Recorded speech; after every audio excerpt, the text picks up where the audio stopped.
এক নম্বৰত কি বুলিছে তলৰ কোনবোৰ সংখ্যা পূৰ্ণ ঘন নহয় পৰীক্ষা কৰিবলৈ হ'লে তোমালোকে জানাই যে আমি কি কৰিব লাগিব মৌলিক উৎপাদক বিশ্লেষণ কৰিব লাগিব মৌলিক উৎপাদক বিশ্লেষণ কৰিলেহে আমি গম পাম যে কোনটো সংখ্যা পূৰ্ণ ঘন হ'ব আৰু নহ'ব কেনেকৈ গম পাম যেতিয়া আমি এটা সংখ্যাৰ মৌলিক উৎপাদক বিশ্লেষণ কৰি তাৰ যিবোৰ মৌলিক উৎপাদক পাম মৌলিক উৎপাদকবিলাক যদি তিনিটা থোপত থাকে তিনিটা থোপত বুজি পাইছা না তোমালোকে যেনিবা এটা সংখ্যা ল'লো কিবা এটা এক্স ৱাই জেড মানে বক্স দিছোঁ এই সংখ্যাটো মৌলিক উৎপাদক বিশ্লেষণ কৰিলোঁ এনেকৈ পালোঁ যেনিবা এক্স এক্স এক্স একেই আমি উৎপাদক তিনিটা পালোঁ এইটো এটা আমাৰ থোপ এটা হ'ল তিনিটাৰ থোপ আকৌ পূৰণ আকৌ যেনিবা ৱাই ৱাই ৱাই এনেকৈ পালোঁ বুজি পাইছা না আকৌ আমি তিনিটা থোপ পালোঁ তিনিটা থোপ নহয় তিনিটা সংখ্যাৰ এটা থোপ পালোঁ এনেকৈ যদি আমি এই সংখ্যাটোৰ মৌলিক উৎপাদক বিশ্লেষণ কৰিলে আমি প্ৰতিটো মৌলিক উৎপাদকক যদি আমি তিনিটাকৈ এনেকৈ সজাই দিব পাৰোঁ সজাই ল'ব পাৰোঁ বা প্ৰতিটো উৎপাদকৰ ক্ষেত্ৰত যদি আমি এনেকুৱা তিনিটা সংখ্যা এটা থোপ পাওঁ বুজি পাইছানে থোপ পালে আমি তেনেহ'লে এই সংখ্যাটো কি বুলি ক'ম প্ৰদত্ত সংখ্যাটো কি হ'ব পূৰ্ণ ঘন সংখ্যা হ'ব কিন্তু যদি এইটো সংখ্যাৰ ক্ষেত্ৰতে যদি এনেকৈ পাওঁ বোলে এক্স তিনিটা নাপায় এক্স অকল দুটা পালোঁ পূৰণ হৈ আছে আৰু বোলে ৱাই এটাহে পালোঁ তেতিয়া কি হ'ব তেতিয়া আমি দেখিম যে পৰ্যবেক্ষণ কৰি আমি গম পাম যে এক্সচোন দুটাহে আছে ইয়াত তিনিটা এক্স নাই বা ৱাই এটাহে আছে তিনিটা ৱাই নাই তিনিটা ৱাই পূৰণ হৈ থকা নাই তেনেহ'লে এই সংখ্যাটো কি হ'ব তেনেহ'লে পূৰ্ণ ঘন সংখ্যা নহয় এনেকৈ কৰি মৌলিক উৎপাদক বিশ্লেষণ আৰু মৌলিক উৎপাদক বিশ্লেষণ তোমালোকে বহুত কৰিছা আমি কি কৰোঁ ছুটি নিয়মেৰে মৌলিক সংখ্যাবিলাকে অৰ্থাৎ 2 3 5 7 11 13 এই সংখ্যাবিলাকে আমি একাধিক্ৰমে হৰণ কৰি যাওঁ যেতিয়ালৈকে এক নহয় তেনেহ'লে প্ৰতিটো সংখ্যাৰে আমি মৌলিক উৎপাদক বিশ্লেষণ কৰিম মৌলিক উৎপাদক বিশ্লেষণ কৰাৰ পিছত আমি এনেকৈ পাম তাৰপিছত আমি চাম পৰ্যবেক্ষণ কৰিম যে এনেকৈ তিনিটাকৈ থোপ হৈ আছেনে নাই ঠিক আছে যদি আছে তেনেহ'লে পূৰ্ণ ঘন হ'ব যদি নাই তেনেহ'লে নহ'ব আৰম্ভ কৰিছোঁ প্ৰথম সংখ্যাটো লৈ লওঁ 3757 প্ৰথম কামটো কি হ'ব মৌলিক উৎপাদক বিশ্লেষণ 3757ৰ মৌলিক উৎপাদক বিশ্লেষণ এইটো অংক কৰি মই দেখিছোঁ তোমালোকেও চাবা অংকটো কৰি পিনি 2ও নাযায় 3ও নাযায় 5ও নাযায় 7ও নাযায় 11ও নাযায় 13য়ে যায় ঠিক আছে 13 2 গুণ 26 হ'লে 11115 তো 9 বাৰ নাযায় 8 বাৰ যাব 8 বাৰ হ'লে 104 হ'লে এইফালে যাব 9 বাৰ 289 হ'ব আকৌ 13 নাযায় 289ক আমি জানো 17 যায় 17 × 17 আৰু আকৌ আমি 17 হৰণ কৰি দিওঁ তে শেষত আমি কি পালোঁ এতেকে আমি লিখিম 3757ৰ মৌলিক উৎপাদক বিশ্লেষণত কি পালোঁ 13 এটা পালোঁ পূৰণ হৈ আছে তাৰ লগত 17 দুটা তেনেহ'লে কি দেখিলোঁ তিনিটাকৈ আছে নি 13 বোলে 13 পূৰণ 13 তিনিটা আছে 17 বোলে 17 পূৰণ 17 তিনিটা আছে তেতিয়া এই সংখ্যাটো পূৰ্ণ ঘন সংখ্যা হ'ল হয় কিন্তু এতিয়া নাই 13 আছে এটা 17 আছে দুটা তিনিটাকৈ নাই এই 13 আৰু 17 মৌলিক উৎপাদক দুটা তিনিটাকৈ থাকিব লাগিব তিনিটাকৈ এটা থোপ বনাই থাকিব লাগিব নাই এতেকে আমি কি লিখিম 3757টো পূৰ্ণ লিখি দিলে হ'ল আৰু ঘন সংখ্যা নহয় পূৰ্ণ ঘন সংখ্যা নহয় তো কিছুমানে বহুত ধুনীয়াকৈ লিখে যিহেতু 13 আৰু 17 মৌলিক উৎপাদক দুটা তিনিটা থোপত নাই গতিকে 3757টো পূৰ্ণ ঘন সংখ্যা নহয় সেইবুলি তোমালোকে লিখিব পাৰিবা ঠিক আছে এইটো 1 নম্বৰ কৈছিলে নহ'লে চিম্পুল কথা আমি প্ৰথমতে 2 নম্বৰটো কৈছোঁ 2 নম্বৰ দিছে 3375 তো 3 যায় নি চাওঁ 2টো নাযায় 3 3 6 7 13 5 18 3 যাব 3 1 1 3 2 6 3 5 15 আকৌ যাব নেকি 2 2 2 4 5 9 আকৌ যাব 3 3 গুণ 9 12 3 গুণ 9 22 3 7 গুণ 21 15 ঠিক আছে তাৰপিছত হাতে 10 15 আকৌ 3 যাব 3 গুণ 3 2 গুণ 6 125 এবাৰ 3 নাযায় 5 যাব 5 25 আৰু আকৌ 5 যাব 5 5 তাৰপিছত 5 যাব 5 1 তো যেতিয়ালৈকে আমাৰ 1 নহয় তেতিয়ালৈকে আমি এইটো ছুটি নিয়মে আমি ইয়াত হৰণ কৰি থাকিব লাগে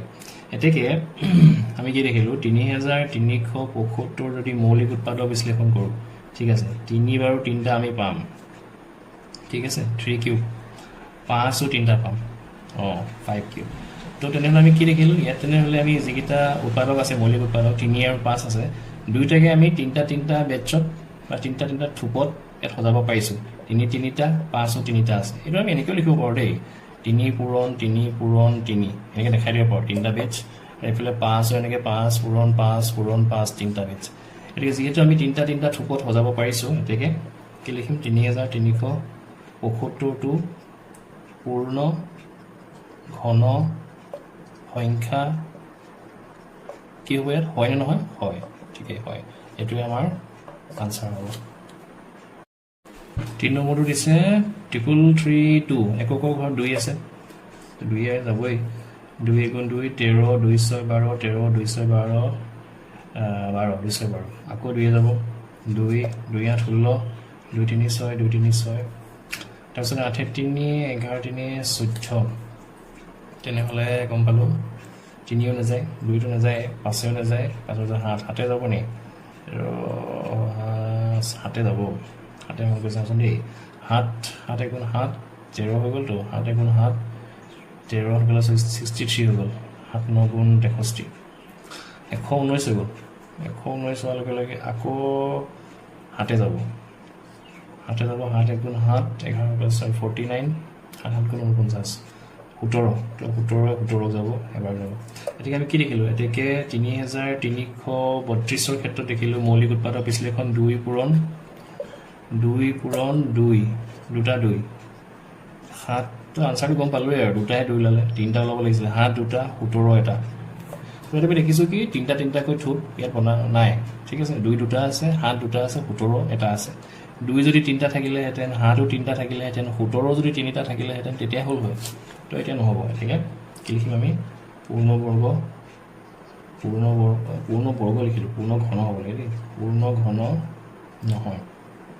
পূৰ্ণ ঘন সংখ্যা নহয় এইটো আনচাৰ দেই এইটো আনচাৰ 4 নম্বৰটো দিছে 4096 এককৰ ঘৰত 6 আছে গতিকে 2 যাব 0 2 4 8 2 8 16 আকৌ 2 যাব 1 0 2 4 আকৌ দেখিছোঁ 2 যাব 2 5 10 512 আকৌ 2 যাব 2 2 4 10 2 5 10 2 6 12 আকৌ 2 যাব 2 × 2 2 2 4 2 8 16 2 যাব 2 6 12 64 2 যাব 32 2 16 32 2 8 16 2 4 8 2 2 2 1 এইটো হ'ব দেখা গ'ল গতিকে আমি কি দেখিলোঁ 4096ৰ মৌলিক উৎপাদক বিশ্লেষণত এই 3টা 2 পালোঁ এটা থোপ হ'ল আকৌ 3টা 2 আৰু এটা থোপ হ'ল আকৌ 3টা 2 আৰু এটা থোপ হ'ল আৰু 3টা 2 আৰু এটা থোপ পালোঁ অৰ্থাৎ আমি পালোঁ 2 কিউব এনেকৈ আমি দেখাই দিব পাৰোঁ 2 কিউব ঠিক আছে আপোনালোকে বুজি পাইছা এই 3টা 2 পূৰণ কৰিলে 2 কিউব এইটো হ'ব এই 3টা পূৰণ কৰিলে এইটো 2 কিউব এই 3টা পূৰণ কৰিলে এইটো 2 কিউব এই 3টা পূৰণ কৰিলে 2 কিউব গতিকে আমি দেখিলোঁ ইয়াত 2বিলাকক আমি 3টাকৈ আমি থোপ বনাব পাৰোঁ গতিকে কি লিখিম 40962 পূৰ্ণ ঘন সংখ্যা হয় ঠিক আছে এইটোৱে আমাৰ কি হ'ব আনচাৰ হ'ব 1 নম্বৰ এই 4টা আছিলে 2 নম্বৰটো দিছে তলৰ সংখ্যাকেইটাৰ ঘনফল নিৰ্ণয় কৰা ঘনফল মানে হৈছে এই সংখ্যাটো 3বাৰ পাতি পূৰণ কৰিলে হৈ গ'ল প্ৰথমতে 19 দিছে 19টো যদি মই চাওঁ 19টো মানে 3বাৰ পাতি পূৰণ কৰিব লাগে 19 পূৰণ 19 এইটো মানে কথা ঠিক আছে আমি দীঘলকৈ পূৰণ কৰি চাওঁ 19 পূৰণ 19 কিমান হ'ব 361 চাগে নহ'লে একে সিয়ান কৰিলে 8 9 9 8 17 19 তেনেহ'লে হ'ব একে 361 তো দুবাৰ পূৰণ কৰিলোঁ তো আৰু এবাৰ পূৰণ কৰিলোঁ 361ৰ লগত আকৌ 19টো পূৰণ কৰা কিমান হ'ব 9 × 9 9 6 × 54 4 কৰিলে 5 9 3 × 27 5 32 361 তাৰপিছত যোগ কৰিলে কিমান হ'ব তেনেহ'লে 9 4 1 5 6 2 8 3 3 6 6859 কিমান হ'ব 6859 এইটোৱে আনচাৰ হ'ব ঠিক আছে এইবোৰ নাহে পৰীক্ষাত জাষ্ট তোমালোকক জানিব দিছে মানে ঘনফল মানে কি আছিলে সেই কনচেপ্টটো তোমালোকক দিবলৈ বিচাৰিছে অৰ্থাৎ এটা সংখ্যাৰ ঘনফল মানে সংখ্যাটোৰ 3বাৰ পাতি পূৰণ কৰিব লাগে তোমালোকে এই পূৰণখিনি চাইডত কৰিবা ইয়াত আনচাৰটো এনেকৈ দীঘলকৈ এনেকৈ পথালিকৈ সংখ্যাকেইটা 3বাৰ পাতি পূৰণ কৰি ইয়াত দীঘলকৈ পূৰণ কৰিবা আনচাৰটো ইয়াত লিখি দিবা হৈ যাব 2 নম্বৰটো 21 অৰ্থাৎ 21 আমি 3টা পূৰণ কৰি আনচাৰ কি কৰি ল'ব লাগে তো চাইডতে আমি কৰিছোঁ 21 × 21 প্ৰথমে 2টা পূৰণ কৰিম কিমান হ'ব 21 ইফালে 42 তেনেহ'লে হ'ব 4 4 1 আকৌ এই 4 একৰ লগত আকৌ এটা 21 পূৰণ কৰিলে কিমান হ'ব 441 ইফালে হ'ব 288 যোগ কৰিলে কিমান হ'ব তেনেহ'লে 1 6 9261 9261 এইটো আনচাৰ ঠিক আছে 3 নম্বৰটো চাওঁ 3 নম্বৰ দিছে 23 এতিয়া 23 পূৰণ 23 কিমান হ'ব 23 পূৰণ 23 কৰিলে কিমান হ'ব 3 3 গুণ 9 3 2 গুণ 6 এইফালে 2 3 গুণ 6 2 2 গুণ 4 529 ঠিক আছে 529 ৰ লগত আকৌ 23 পূৰণ কৰিলে কিমান হ'ব 3 গুণ 27 7 কৰিলে 3 2 গুণ 6 2 8 5 3 15 2 গুণ 18 8 কৰিলে 2 গুণ 4 5 5 2 গুণ 10 7 16 11 12167 12167 এইটো আনচাৰ 4 নম্বৰটো দিছে 27 ৰ ঘনফল অৰ্থাৎ 27 কিউব এইটো মানে 27 পূৰণ 27 এইবোৰ সহজ পদ্ধতি আছে তোমালোকে ইচ্ছা কৰিলে কৰিব পাৰা 27 to 27 কিমান হ'ব 7 গুণ 55 কৰিলে 4 7 2 গুণ 14 4 18 54 9 8 12 5 1 6 7 729 729 আকৌ 27 টা পূৰণ কৰিলে কিমান হ'ব 9 7 গুণ 63 3 কৰিলে 6 7 2 গুণ 14 20 কৰিলে 2 7 গুণ 49 50 51 9 2 গুণ 18 8 2 গুণ 4 কৰিলে 5 7 2 গুণ 14 3 8 6 9 1 19683 এইটো আনচাৰ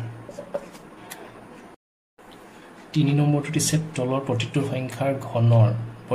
ঘনৰ মানে কি ঘনফলটোৰ একক স্থানৰ অংক কি ঘনফলটো এইমাত্ৰ আমি 2 নম্বৰত যে কৈ থৈ আহিছোঁ ঘনফল মানে কি এটা সংখ্যাক 3 বাৰ পাতি পূৰণ কৰিব লাগে 3 বাৰ পাতি পূৰণ কৰিলে শেষত যিটো উত্তৰ ওলাব মানে তাৰ একক স্থানত কি অংক থাকিব সেইটো আমাক সুধিছে তো একেবাৰে সিম্পল আমি যদি 2 নম্বৰখিনি নিচিনাও কৰোঁ পৰীক্ষাত তেতিয়াও হ'ব খালি অলপ বেছি সময় লাগিব কথাটো একেটা এতিয়া যদি মই 14টোৰ ক্ষেত্ৰতে কৈছিলোঁ 14টোৰ ক্ষেত্ৰতে যদি আমাক এই কুৱেশ্যনটোত সোধে 14 যদি 3 বাৰ পাতি মই পূৰণ কৰোঁ পূৰণ কৰিলে শেষত যিটো সংখ্যা হ'ব পূৰণফল হ'ব তাৰ একক স্থানত কি অংক থাকিব তেনেহ'লে তোমালোকে গম পাইছে 14 3 বাৰ পূৰণ কৰি দিয়া 14 পূৰণ 14 196 হ'ব 4 গুণ 16 4 গুণ 56 14 196 হ'ল দুবাৰ পূৰণ কৰিলোঁ আৰু এবাৰ পূৰণ কৰিব লাগিব 3 বাৰ নহয় 14 কিউব হ'বতো 14 কিউব মানে 14 পূৰণ 14 এই শেষত যিটো আনচাৰ হ'ব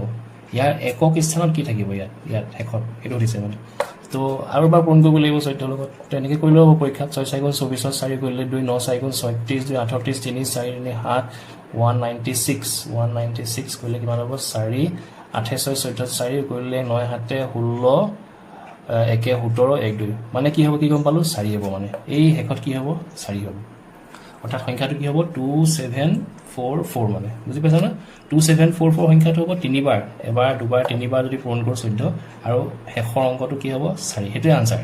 আমাক সেইটোৱে সুধিছে প্ৰতিটো সংখ্যা ঘনফলৰ একক স্থানত কি হ'ব কিন্তু পৰীক্ষাত এনেকৈ নকৰি মই তোমালোকক কৈছিলোঁ তোমালোকে পৰাপক্ষত সেই চাৰ্টখন মনত ৰাখিবা কিতাপত তোমালোকৰ এখন চাৰ্ট দিয়া আছে সেই চাৰ্টখন তোমালোকে যদি মনত ৰাখা তেনেহ'লে তোমালোকৰ কাৰণে ভাল হ'ব তোমালোকে যে এককৰ ঘৰত যদি 1 থাকে তেনেহ'লে কি হয় ঘনফলটো সংখ্যাটোৰ এটা সংখ্যাৰ এককৰ স্থানত যদি 1 থাকে 1 থাকে তেনে সেই সংখ্যাটোৰ যিটো ঘন সংখ্যা হ'ব বা ঘনফল হ'ব তাৰো এককৰ স্থানত 1 থাকিব এনেকুৱা এখন চাৰ্ট মই তোমালোকক এটা ভিডিঅ'ত মই দিছোঁ ঠিক আছে বা তোমালোকে কি কৰিবা এইটো গম পালাই তোমালোকে দেই আনচাৰটো 4 তোমালোকে কি কৰিবা যেটো MCQ দিব তোমালোকে এই সংখ্যাটো যেটো 14 দিছেতো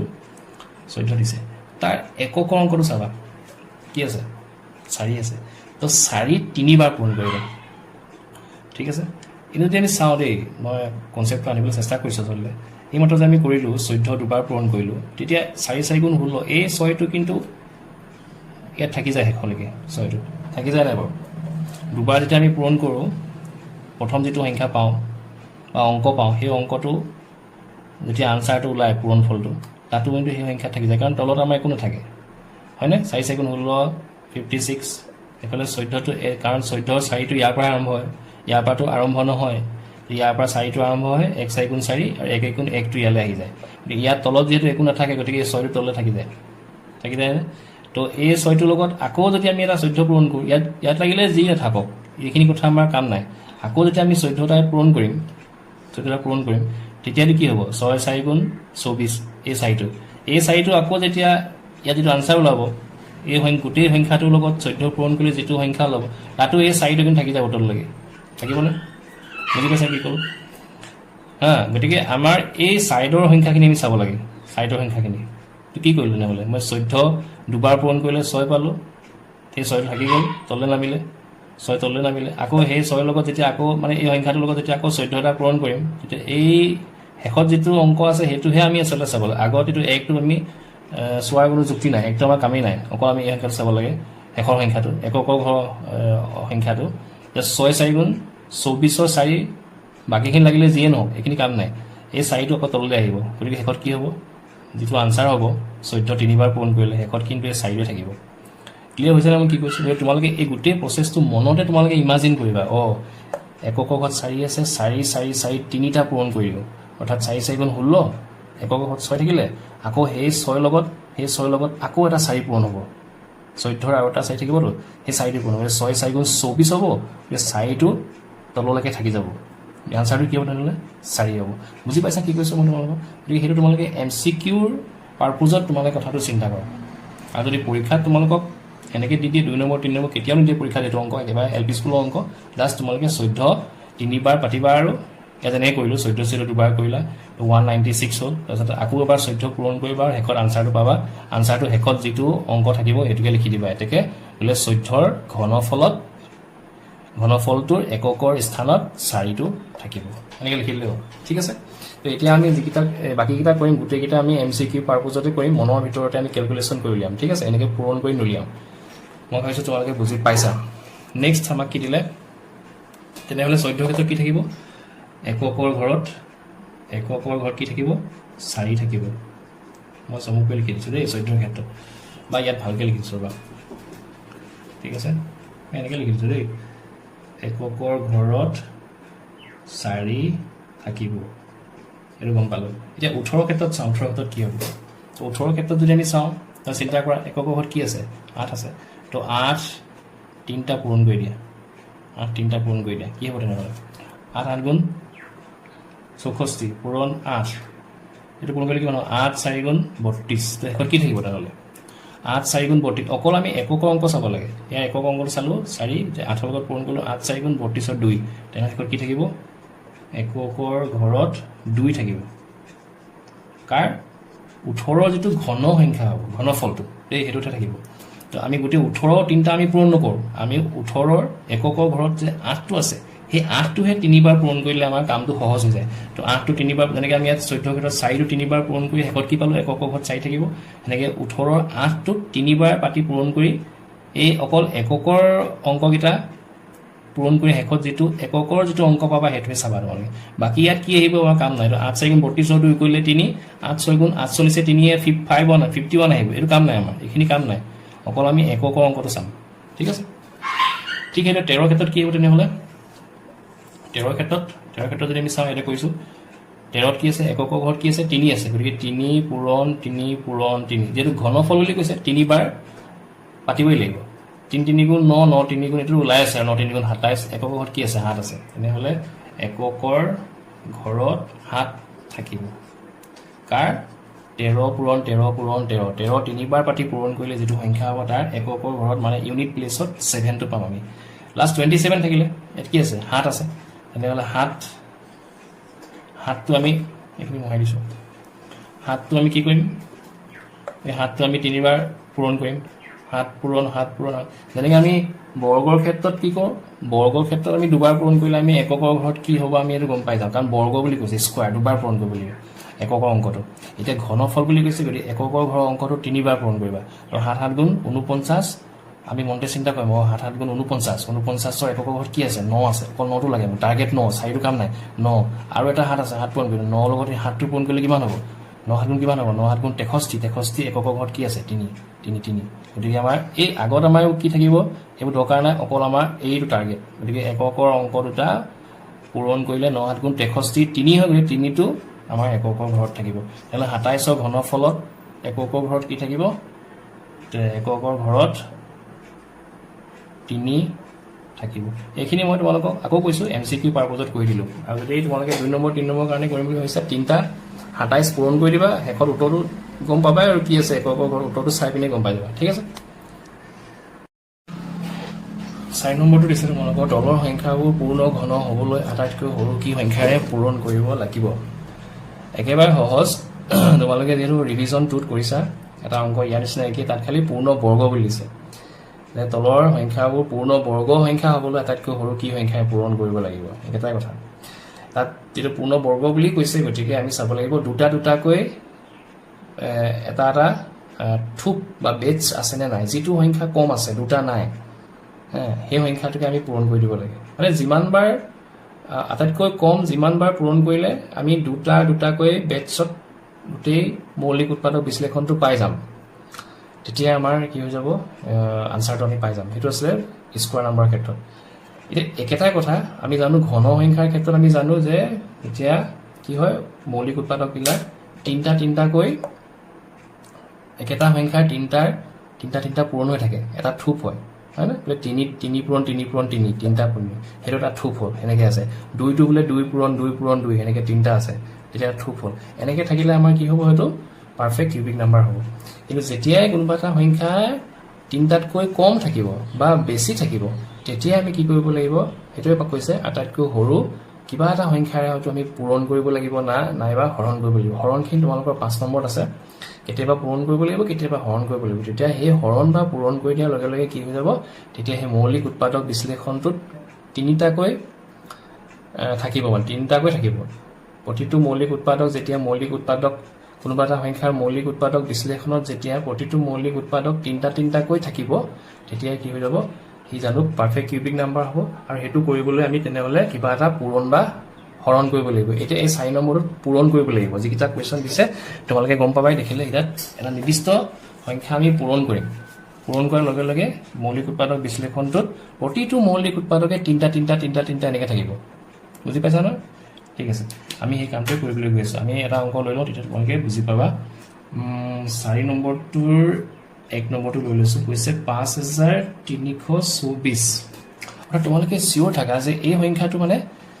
পাৰফেক্ট কিউবিক নাম্বাৰ নহয় বুজি পাইছানে এনে আমি যোগ কৰি চাওঁ 5 যোগ 3 8 8 হেতুৱে 10 10 4 14 যদি 1 আৰু 4 যোগ কৰোঁ কিমান হ'ব 5 গতিকে যেহেতু আমাৰ 1 বা 8 বা 9 নহল তেনেহলে 5 হ'ল গতিকে এটা কি হয় আমি গম পালো পাৰফেক্ট কিউবিক নাম্বাৰ নহয় এটা কথা হ'ল ইয়াৰ প্ৰথম কি কৰিব লাগিব মৌলিক উৎপাদক বিশ্লেষণ ইয়াত যিমান গিটা কোৱেশ্চন আছে গোটেইকেইটা সংখ্যাই মানে পাৰফেক্ট কিউবিক নাম্বাৰ নহয় ঠিক আছে পাৰফেক্ট কিউবিক নাম্বাৰ নহয় এই সংখ্যাটোৰ লগত কিবা এটা পূৰণ কৰিব লাগিব পূৰণ কৰিলে আমি এটা পাৰফেক্ট কিউবিক নাম্বাৰ পাম ঠিক আছে ই নহয় কিন্তু ইয়াৰ লগত কিবা এটা পূৰণ হ'লেহে আমি পাম বেলেগ এটা ঠিক আছে 2 এ যাব 2 দুগুণ 4 2 দুগুণ 4 এফালে 13 2 গুণ 12 2 গুণ 12 2 আকৌ 2 এ যাব সকে 2 1 3 3 1 এই সংখ্যা তোমালোকে মনত ৰাখিবা 1331 এটো হলে 11 হৰণ যায় 11121 হয় আকৌ 11 যাব 11 হৰণ কৰিলে 1 যেতিয়ালৈকে 1 নহয় তেতিয়ালৈকে আসলে হৰণ কৰিব লাগে তো আমি কি গম পালো এতে কৈ দিছো আমি দেখিলো 5324 ৰ মৌলিক উৎপাদক বিশ্লেষণত কি দেখিলো 2 দুটাহে আছে 11 কিন্তু তিনটা আছে তো আমি কি কৈছিলো আমি জানো যে এটা সংখ্যাৰ মৌলিক উৎপাদক বিশ্লেষণটো দেখিবলৈ কেনেকুৱা হ'ব লাগিব তাত যিকিটা মৌলিক উৎপাদক আছে ইয়াত 2 আছে কি আছে 11 আছে প্ৰতিটো মৌলিক উৎপাদকে তিনটা এটা থুপত থাকিব লাগিব তো এটো তিনটা এটা থুপত আছে এই তিনটা 11 তিনটা আছে 11 সংখ্যাটো এটা থুপ হৈ আছে কিন্তু 2টো কেতিয়া তিনটা হ'ব তো আমি আৰু এটা 2 কি কৰিব লাগিব ইয়াত 2 এটা কি কৰিব লাগিব 2 দুটাহে আছে আৰু এটা 2 এটা যদি পূৰণ কৰি দিও তেনেহলে আৰু এটা আমি থুপ পাই যাম হয়নে ক্লিয়াৰ হৈছে কথাটো তেনেহলে আমাৰ আনসাৰটো কি হ'ব আমি ইয়াত 2টো খালি পূৰণ কৰি দেখাব নোৱাৰো কাৰণ ইয়াত 2টো পূৰণ কৰিলে 2 এটা পূৰণ হৈ যাব তেতিয়া সংখ্যাটো বেলেগ হৈ যাব মানে ইয়াত যেতিয়া 2 এটা পূৰণ কৰিম তেতিয়া প্ৰতিটো মৌলিক উৎপাদকে তিনটাৰ এটা থুপ হৈ যায় ক্লিয়াৰ হৈছে নে কি কৈছো গতিকে এই 2টো ইয়াতো পূৰণ হৈ যাব তেতিয়া এই সংখ্যাটো বেলেগ সংখ্যা হৈ যাব তেতিয়া কিন্তু এই সংখ্যাটো যদি পূৰণ কৰিলে 2 লগত 5324 পূৰণ কৰিলে যেটো সংখ্যা হ'ব নতুন সংখ্যা আমি পূৰণ কৰি চাওঁচোন 4 দুগুণ 8 2 দুগুণ 4 2 3 গুণ 6 5 দুগুণ 10 এই সংখ্যাটো 10648 ই মানে এটা কি হৈ যাব পাৰফেক্ট কিউবিক নাম্বাৰ এটো 10,648টোহে ই হ'ব প্ৰকৃততে পূৰ্ণ ঘন সংখ্যা হ'ব ই নহয় কিন্তু 5,324 ইয়াৰ লগত 2 পূৰণ কৰিব লাগিব এটাকে গম পালো আমি কাৰণ এই 5,324ৰ মৌলিক উৎপাদক বিশ্লেষণ কৰিলো তেতিয়া দেখিলো 2 এটা কমি আছে 2 এটা যদি পূৰণ কৰি দিয়া হয় তেনেহলে কি হৈ যাব তিনটা এনেকুৱা থুপ হৈ যাব গতিকে এটাকে আমি কি লিখিম এইবোৰ তোমাক দেখাব নালাগে এইবোৰ দেখাব নোৱাৰিবা পৰীক্ষাত জাস্ট তোমালে এনেকৈ দেখাবা এইটো দেখাব পাৰিবা তিনটা থুপ আছে এইটো মই তোমাক বুজিবৰ কাৰণে ক'লো ইয়াত 2টো তেতিয়া পূৰণ হৈ যাব আৰু পূৰণ কৰিলে তেনেহলে আমি কি গম পালো এটাকে বুজিছানে আটাইতকৈ সৰু 2 পূৰণ কৰিব লাগিব 2 পূৰণ কৰিব লাগিব বুজি পালানে আটাইতকৈ সৰু যদি আমি ইয়াত 2 এটা পূৰণ কৰি দিওঁ দুটা 2 লগত আৰু এটা 2 পূৰণ কৰি দিওঁ তেতিয়া সংখ্যাটো কি হ'ব 10,000 কিবা এটা হৈ গৈ সেই সংখ্যাটো মানে এটা কি পাৰফেক্ট কিউবিক নাম্বাৰ বুজি পাইছা তোমালোকে এইটোৱে আনসাৰ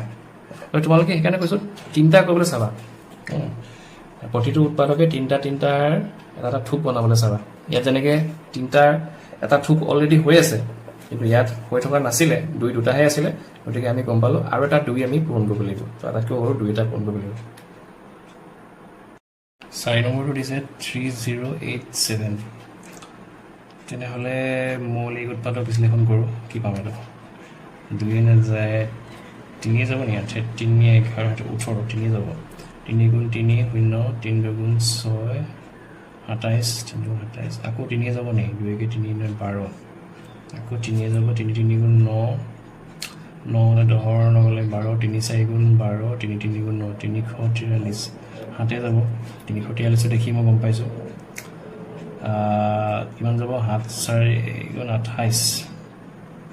49 হ'ব ঠিক আছে 49 আকৌ 49ক হাতে যাব 7 গুণ 49 হাতে হাতক যাব এবাৰ বেলো এটাকে আমি কি পালো এটাকে পালো আমি 3087ৰ মৌলিক উৎপাদক বিশ্লেষণত 3 পালো আমি 2টা তেনেহ'লে 3টো কম আছে হয় নাই 3টা হ'ব লাগে নহয় হাতটো 3টাই আছে হাত 3টা এটা বেটছ আছে কিন্তু 3 আৰু এটা হ'ব লাগিছিলে তেতিয়া এইটো পাৰফেক্ট এইটো কিবা এটা বেলেগ এটা হ'লহেঁতেন কিন্তু পাৰফেক্ট কিউবিক নাম্বাৰ হ'লহেঁতেন এটাকে আমি কি লিখিম অতি কমেও আটাইতকৈ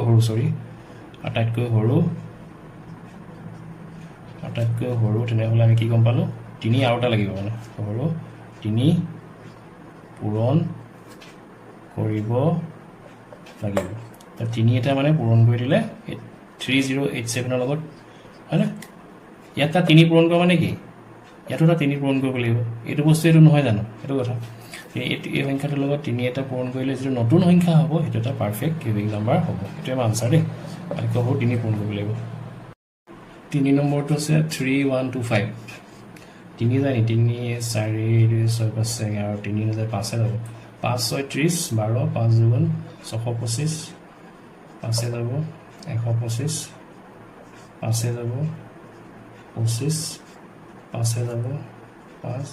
5 যাব 1 এতিয়া কি আমি কি দেখিলোঁ 3125ৰ মৌলিক উৎপাদক বিশ্লেষণত কি দেখিলোঁ 5 3টা 5 2টা প্ৰথম 5 3টা এটা বেটছ আছে ঠিকেই আছে 1 2 3 তাৰপিছত কিন্তু 2টাহে 5 আছে তেনেহ'লে পাৰফেক্ট কিউবিক নাম্বাৰ হ'বলৈ হ'লে আৰু এটা 5 হৈ গ'লে আমাৰ আৰু এটা বেটছ পালোহেঁতেন কি লিখিম এটাকে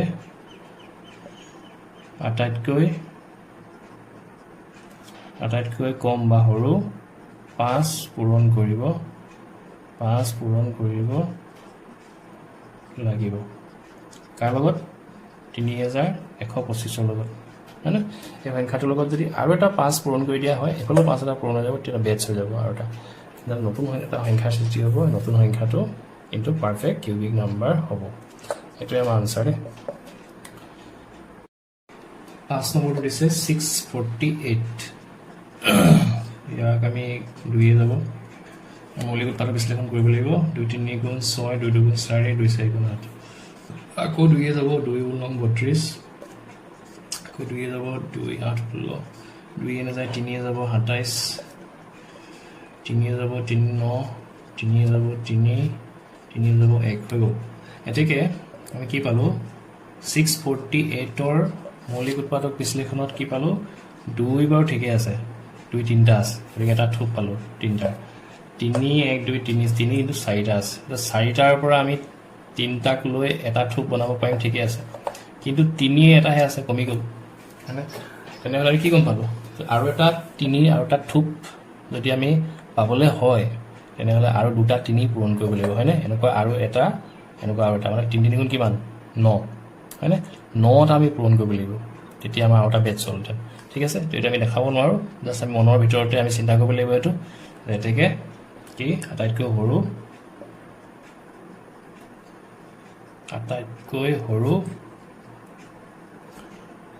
কিছুমানে লিখি দিয়ে 3 পূৰণ 3 বা 9 এনেকৈ লিখি দিয়ে ঠিক আছে তাৰপিছত আটাইতকৈ সৰু 9 পূৰণ কৰিব লাগিব 9 পূৰণ কৰিব লাগিব এনেকৈ পৰীক্ষাত লিখি দিলেই হৈ গ'ল ঠিক আছে আচ্ছা দেই জাষ্ট মই 4 নম্বৰত তোমালোকৰ 5টা আছিলে 5 নম্বৰলৈ গৈছোঁ 5 নম্বৰখিনি 4 নম্বৰখিনি নিচিনা একেধৰণে আমি কৰিব লাগিব মৌলিক উৎপাদক বিশ্লেষণ কৰি তাৰপিছত চাব লাগিব যে কোনটো সংখ্যা কমি আছে নে বাঢ়ি আছে 4 নম্বৰখিনিত কমি থাকে সাধাৰণতে কমি থকাৰ কাৰণে আমি পূৰণ কৰোঁ বুজি পাইছেনে যেনেকৈ 2টা আছে কিন্তু 3টা কৰিবলৈ হ'লে আমি আৰু এটা 2 পূৰণ কৰিবলগীয়া হয় কিন্তু এই 5 নম্বৰখিনি তোমালোক কৈ দিছে পূৰ্ণ ঘন হ'বলৈ আটাইতকৈ সৰু কি সংখ্যাৰ হৰণ কৰিব লাগিব অৰ্থাৎ ধৰি লোৱা কেনেকুৱা হ'ব বোলে 2 3 3টাই আছে বাৰু 3 3টা আছে তাৰপিছত বোলে 2 4টা আছে বোলে যিহেতু আমাৰ 3টাহে হয় আমাৰ বেটছটো 3টা 3 আমি পালোঁ বাৰু এটা বেটছ কিন্তু 2 4টা হৈ গ'ল নহয় গতিকে আমি চাব লাগিব কি 2 4টাৰ পৰা 3টা কৰিবলৈ হ'লে আমি কি কৰিব লাগিব এটা 4 আমি কাটিব লাগিব কাটা মানে কি হৰণ কৰিব লাগিব কমাই দিব লাগিব তো সেইটো কথাই কৈছে গতিকে 4টা 2ৰ পৰা এটা 2 যদি মই হৰণ কৰি দিওঁ বা কমাই দিওঁ তেতিয়া আকৌ 3টা 2 হৈ যাব তেতিয়া আৰু এটা আমি বেটছ পাই যাম তেতিয়া 3টা 3 আৰু লগত 3টা 2 তেতিয়া সেইখিনি মিলি যিটো সংখ্যা পূৰণ কৰিলে যিটো সংখ্যা হ'ব সেইটো এটা পাৰফেক্ট কিউবিক নাম্বাৰ হ'ব তোমালোকে মই অংকটো কৰিলে বুজি পাবাই গতিকে আমি 4 নম্বৰখিনি নিচিনা একজেক্ট আমি এতিয়া 5 নম্বৰত কৰিম আৰু একেবাৰে শেষৰখিনি অলপ বেলেগ হ'ব 5 নম্বৰ প্ৰথমটো দিছে বৰ ডাঙৰ অংক এটা দি দিলে সংখ্যা এটা 10,368 আমি মৌলিক উৎপাদক বিশ্লেষণ কৰি চাওঁ 2 5 গুণ 10 2 18 36 মানে 2 4 ঠিক আছে তাৰপিছত আকৌ কৰিলোঁ 2 আকৌ যাবতো 2 2 গুণ 4 2 5 গুণ 2 25 50 18 গ'ল 2 9 2 4 ঠিক আছে আকৌ 2 কৰিলোঁ 2 যাব 2 12 24 19 হ'ল 2 9 গুণ 18 2 6 আকৌ 2 যাব 2 6 গুণ 12 2 4 গুণ 8 2 8 গুণ 16 আকৌ 2 যাব 2 3 গুণ 6 2 2 গুণ 4 2 4 গুণ আকৌ 2 যাব 2 গুণ 32 165 আকৌ 2 যাব 2 8 গুণ 16 2 গুণ 2 আকৌ 3 যাব 27 3 যাব 9 3 যাব 3 3 গ'ল 1 ইমান দীঘল হৈ গ'ল ঠিক আছে এতেকে আমি কি গম পালোঁ যে 10,368 ইয়াৰ যদি আমি মৌলিক উৎপাদক বিশ্লেষণ কৰোঁ তো মই ইয়াতে লিখি দিছোঁ দেই কি পাম তেনেহ'লে 2 3টা 2 কিউব ঠিক আছে এইবাৰ মই কিউবত লিখিছোঁ দেই 2 কিউব কাৰণ জেগা নহয়গৈ এইফালে মোৰ আকৌ এই 3টা 2 পূৰণ কৰিলে কি হ'ব আকৌ এটা বেটছ পালোঁ 2 3টা বেটছ তাৰপিছত 3 ক্ষেত্ৰত কি পালোঁ আৰু 2 এটা অকলে আছে 2 এটা অকলে আছে ঠিক আছে তাৰপিছত 3 ক্ষেত্ৰত 3টা বেটছ 3 এটা বেটছ পালোঁ আৰু 3 এটা অকলে আছে ঠিক আছে তেনেহ'লে আমাক এতিয়া হৰণ কৰিবলৈ কৈছে আমি এটা কমাব লাগিব কি কমাব লাগিব বাৰু আমি যদি চিন্তা কৰোঁ এইটো বেটছ হৈ আছে এইটো বেটছ হৈ আছে এইটো বেটছ হৈ আছে কিন্তু এইকেইটা অকলে আছে এই এটা আছে এটা আছে গতিকে এই দুইটা যদি মই নাইকিয়া কৰি দিওঁ তেতিয়া কি হৈ যাব তেতিয়া গোটেইকেইটা 3টা বেটছ হৈ গ'ল তেতিয়া এইটো এটা পাৰফেক্ট কিউবিক নাম্বাৰৰ এটা মৌলিক উৎপাদক বিশ্লেষণ হ'ল ফেক্টৰাইজেশ্যন হ'ল প্ৰাইম ফেক্টৰাইজেশ্যন হয়নে অৰ্থাৎ আমি কি কমালোঁ 2 পূৰণ 3 6 কমাই দিলোঁ অৰ্থাৎ আমি 6 কমাব লাগিব তেনেহ'লে আমাৰ আনচাৰটো কি হ'ব মানে আমি এইফালে 2 এটা 2 আৰু এইফালে 3 মানে এইটো কৰিব লাগে 2 2 কাটিলোঁ 3 3 কাটিলোঁ এইফালে 6 মানে 6 হৰণ কৰিছোঁ গতিকে এইফালেও মানে আমি 6 হৰণ কৰিলোঁ 2 পূৰণ 3 কেইটা 6 মানে এই 6 আমি যদি এই সংখ্যাটো হৰণ কৰি দিওঁ হৰণ কৰি দিলে যিটো সংখ্যা হ'ব সেইটো মানে কি হ'ব সেই সংখ্যাটোৰ মানে মৌলিক উৎপাদক বিশ্লেষণ হৈছে এইটো 2 কিউব পূৰণ 2 কিউব পূৰণ 3 কিউব এই গোটেইখিনি পূৰণ কৰিলে মানে সেই সংখ্যাটো হ'ব ক্লিয়াৰ হৈছেনে তেনেহ'লে আমাৰ আনচাৰটো কি হ'ব তেনেহ'লে আমি এতিয়া গম পালোঁ আমি কি কৰিম কি কমাব লাগিব 2 এটা কমাব লাগিব 2 এটা বেছি হৈ আছে আৰু এফালে 3 এটা বেছি হৈ আছে অৰ্থাৎ 6 কমাব লাগিব এতেকে আটাইতকৈ সৰু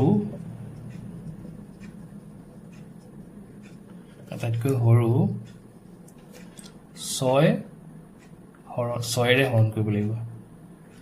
সৰু কি সংখ্যাৰে কৈছে ন 6 ৰে হৰণ কৰিব লাগিব এনেকে পৰীক্ষাত লিখি দিলে হৈ গ'ল হৰণ কৰিব লাগিব আনসাৰ পিছৰটো দিছে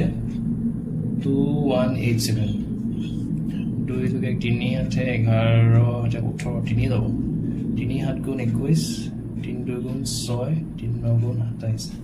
তাৰপিছত 7 2 9 9 18 আকৌ 3 যাব 3 24 3 তাৰপিছত 3 নাযায় 7 যাব চাগে আকৌ 4 2 6 9 আকৌ 3 যাব 3 8 গুণ 24 3 গুণ 3 যাব 27 গোটেইটা 3 যাব 3 9 গুণ 27 3 গুণ 3 1 গুণ এতেকে আমি কি গম পালো 2187 ৰ মৌলিক উৎপাদক বিশ্লেষণত এটা বেচ পালো এটো 3 কিউব আৰু এটা বেচ পালো 3 কিউব আৰু এটা 3 অকলে থাকিলে তেনেহ'লে আমি কি কৰিব লাগিব 3 টো হৰণ এই 3 এ কাটিব লাগিব 3 এ হৰণ কৰিব লাগিব হয়নে এতেকে আটাইতকৈ সৰু 3 ৰে হৰণ কৰিব লাগিব এইটো আনসাৰ 3 নম্বৰটো দিছে 5000 সংখ্যাটো হৈছে 5000 2 যাব 2 25 50 আকৌ 2 যাব 2 বাৰ 24 আকৌ 2 যাব 2 6 12 2 25 3 4 3 নাযায় 5 যাব 125 আকৌ 5 যাব 25 5 যাব সবে এতেকে আমি কি গম পালো 5000 ৰ মৌলিক উৎপাদক বিশ্লেষণ কৰিলে 2 3টা পূৰণ হৈ এটা বেচ হ'ল 2 কিউব 5 3টা পূৰণ হৈ এটা বেচ হ'ল আৰু এটা 5 অকলে থাকিলে এই 5টো হয়নে এতেকে তেনেহ'লে আটাইতকৈ সৰু কি হৰণ কৰিব লাগিব যেটো বেছি থাকে হেতুৱে হৰণ কৰিব লাগিব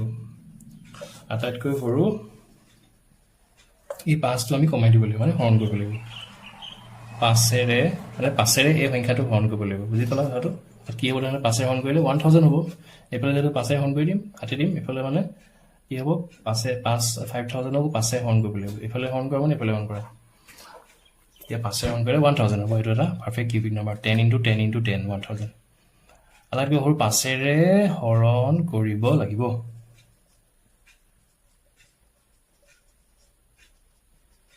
ঠিক আছে এইটো তোমালোকৰ আনসাৰ 4 নম্বৰ দিছে 8192 2 এ গৈ আছে 2 40 80 19 2 9 18 2 6 ঠিক আছে আকৌ 2 এ গ'ল 2 20 40 48 2 এ গ'ল 2 10 এফালে হ'ব 24 2 এ গ'ল 2 5 এফালে হ'ব 2 12 ঠিক আছে আকৌ 2 এ গ'ল 2 4 2 5 256 How do we go? 128. How do we go? 64. How do we go? 32. How do we go? Oh, no, do you go there? My accord is today. Ulo, ako do you go? 8. Do you go? Sorry. I am accord is today. Do we take it? Do we egg? Take it? So I take a make him palo. এতেকে 8192 ৰ মৌলিক উৎপাদক বিশ্লেষণ কৰিলে 1 2 3 4 এই 3টা 2 এটা বেচ হ'ল এই 3টা 2 এটা বেচ হ'ল এই 3টা 2 এটা বেচ হ'ল তাৰ পিছত এই 3টা 2 এটা বেচ হ'ল এতেকে আমি 2 2 2 কে তিনিটা দুই আমি 1 2 3 4টা থুপ পাম 4টা বেটছ আৰু এটা 2 এক্সট্ৰাকৈ থাকিব এইটো বেছিকৈ আছে এটাকে এইটো আমি কমাই দিব লাগিব এইটো মানে হৰণ কৰিব লাগিব হয়নে এইটো বেছি আছে এইটোৱে হৰণ কৰিব লাগিব এটাকে এইটো কমাবলৈ হ'লে মানে এই গোটেই সংখ্যাটো 2ৰে হৰণ কৰিব লাগিব এই গোটেই সংখ্যাটো একেটা কথা এটাকে আটাইতকৈ সৰু 2ৰে হৰণ কৰিব লাগিব ঠিক আছে এইটো আনসাৰ 5 নম্বৰত তোমালোকৰ 4টা আছিলে 4টা শেষ হৈছে দেই 6 নম্বৰটো কৈছোঁ 6 নম্বৰটো দিছে নিম্নলিখিত সংখ্যা কেইটাৰ ঘনমূল উলিওৱা আমি মৌলিক উৎপাদক বিশ্লেষণৰ দ্বাৰা ঘনমূল উলিয়াব লাগিব একেবাৰে সহজ হয় প্ৰথমটো দিছে তোমালোকক 1331 তোমালোকে এটা কথা মনত ৰাখিবা মই তোমালোকক কৈছোঁ এই সংখ্যাটো 1331 এই সংখ্যাটো তোমালোকে মনত ৰাখিবলৈ চেষ্টা কৰিবা এই সংখ্যাটোক সদায় হৰণ যায় 11 হৰণ যায় 11 গুণ 11 121 পাৰ যায় আকৌ 121ত 11 যাব 11 পূৰণ 11 121 তাৰপিছত আকৌ এবাৰ আমি হৰণ কৰি দেখুৱাই দিম 1 কৰি দিম 1331ৰ মৌলিক উৎপাদক বিশ্লেষণত কি আছে 11 তিনিটা পূৰণ হৈ আছে এইটো গম পালোঁ এতিয়া যেতিয়া আমি ঘনমূল উলিয়াম এতেকে আমি ঘনমূলৰ চিনটো কেনেকৈ দিওঁ 1331টো লিখি ইয়াতে আমি 3টো দিওঁ এইটো ঘনমূলৰ চিন ঠিক আছে সমান কিমান হ'ব তেনেহ'লে ইয়াতো আমি কি কৰিম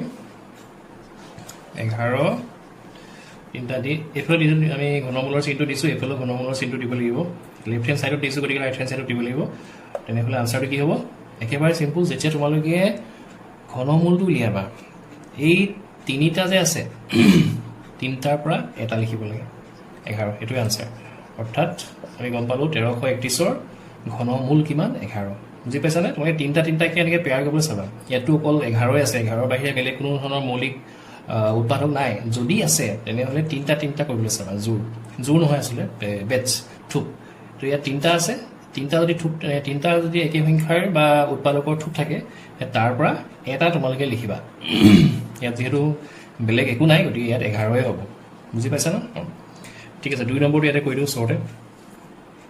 2 নম্বৰটো কি বুলি কৈছে 1728 আমি ইয়াৰ মৌলিক উৎপাদক বিশ্লেষণ অলপ আগতে কৰিছিলোঁ আকৌ কৰোঁ 2 8 গুণ 16 12 2 6 গুণ 12 2 4 গুণ 8 আকৌ 2 যাব 2 4 3 2 আকৌ 2 যাব 2 2 2 16 32 আকৌ 2 যাব 2 1 2 8 গুণ ঠিক আছে 108 হ'ব এইটো তাৰপিছত আকৌ 2 যাব 254 আকৌ 2 যাব 27 আকৌ 2 যায় 3 যাব 3 9 গুণ 27 3 3 গুণ 9 3 গুণ 1 তো ইয়াত আহিছে নাই মোৰ স্ক্ৰীনত এতেকে আমি কি দেখিলোঁ 1728ৰ মৌলিক উৎপাদক বিশ্লেষণত কি আছে তেনেহ'লে 1 2 3 মই এবাৰ তোমালোকক এনেকৈ দেখাই দিছোঁ দেই এইটো কিউবত লিখিব পাৰিবা তোমাৰ 2 কিউব এনেকৈ লিখিব পাৰি 2 × 2 × 2 কেইটা হ'ল 6টা হ'ল আৰু 3 কেইটা ধৰিব নাই মানে ধৰিব 3 পূৰণ 3 পূৰণ 3 এইটো হ'ল ঠিক আছে তোমালোকে কি কৰিবা ইয়াতে তোমালোকে বেটছ বনাই ল'বা তিনিটা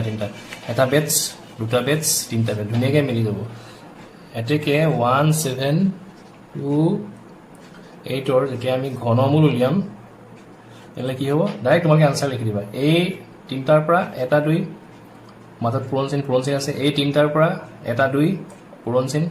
আৰু এই তিনিটাৰ পৰা এটা 3 এইটোৱে আনচাৰ হ'ব তেনেহ'লে আনচাৰটো পূৰণ কৰি দিবা কিমান হ'ব ইয়াত 2 2 গুণ 4 4 3 গুণ 12 এইটোৱে আনচাৰ 12 বুজি পাইছা নহয় সেইটো একেবাৰে সহজ বহুত ধৰণে লিখিব পাৰি এনেকৈ চিম্পুলকৈ মই লিখি পিনি দেখাই দিছোঁ কিউবত লিখিব পাৰিবা 2 কিউব পূৰণ 2 কিউব পূৰণ 3 কিউব এনেকৈ লিখিব পাৰিবা এতেকে 1728ৰ বা বোলে বাক্য আকাৰে লিখোঁ এতেকে 1728ৰ ঘনমূল বুলি লিখি সমান চিন দি তাৰপিছত এনেকৈ লিখি দিলেও হ'ব কিন্তু মই তোমালোকক শ্বৰ্টকৈ দেখাই দিছোঁ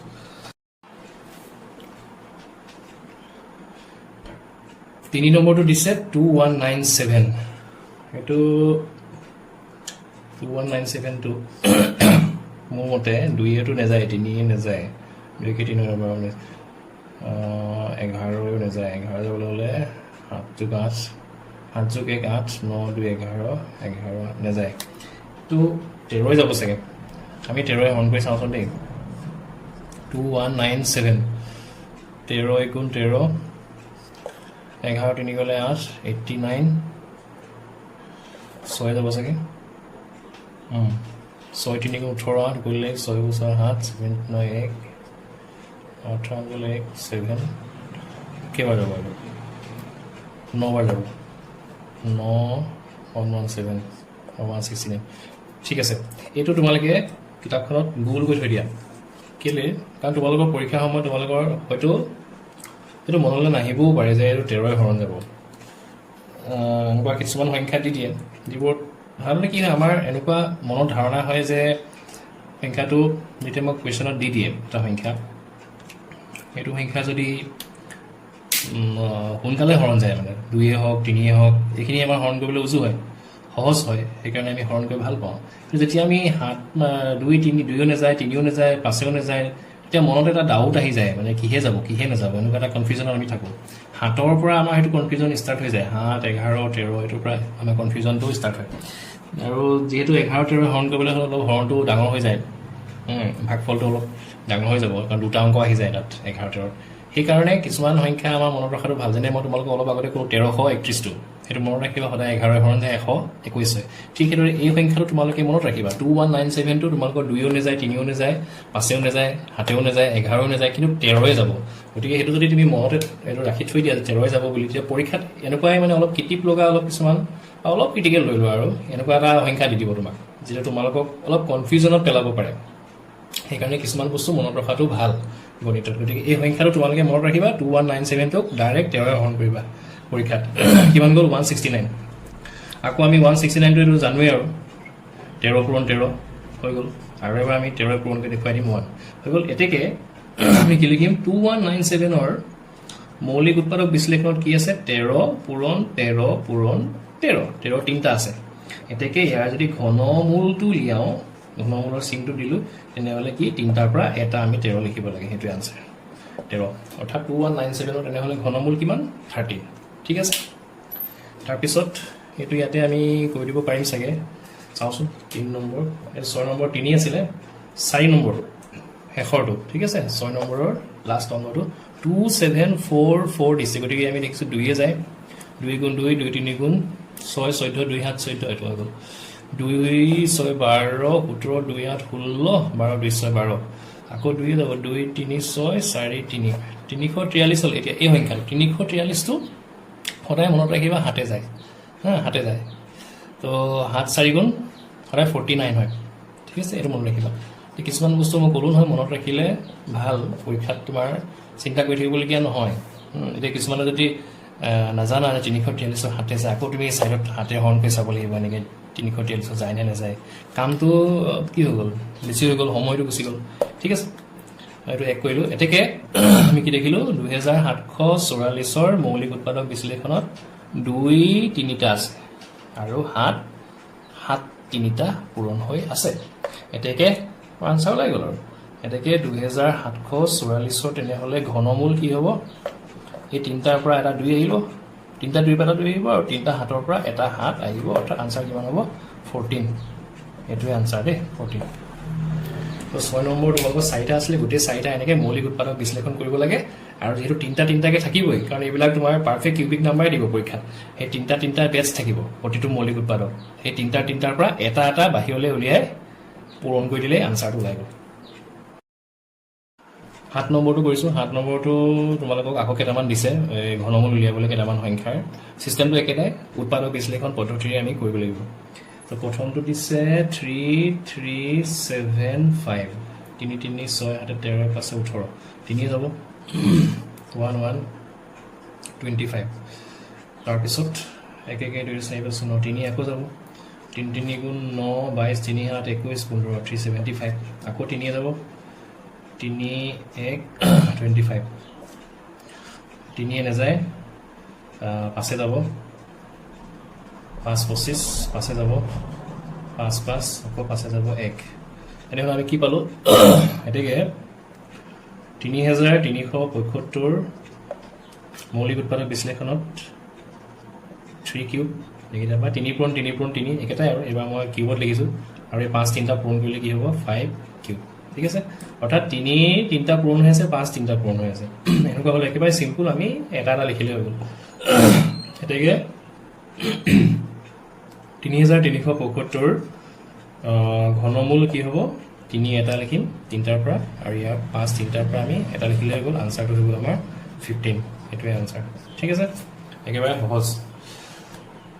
তাৰ পিছত 2 নম্বৰটো এতে কৰি দিছো 2 নম্বৰটো দিছে 4913 তো এটো 9 চাগে 13 একে 14 3 17 হাতেও নাযায় মই দেখিছোঁ 2ও নাযায় 3ও নাযায় তাৰপিছত 5এটো নাযায় 11 যাব চাগে হাতে নগ'লে 11 চাব লাগিব আমি 11 9 3 12 4 1 5 11 নাযায় তো তেনেহ'লে 13 যাব আমি 13 হৰণ কৰি চাওঁচোন সাইডত এইটো সেই আগৰটো নিচিনা মই কৈছিলোঁ কোনটো সংখ্যা আছিলে 2197 টো তোমালোকে জানিকে মনত ৰাখিবা 13 যায় এইটো যদি যায় চাওঁচোন তেতিয়া আমি এইটো মনত ৰাখিব লাগিব পৰীক্ষাত তেতিয়া আমি খুব সোনকালে আমি তেতিয়া এইটো ছুটি নিয়মে হৰণ কৰিব পাৰিম সৰি 13 3 39 13 452 হৈ যায় ন তেনেহ'লে 3 বাৰ যাব 39 শূন্য সাইড নিগলে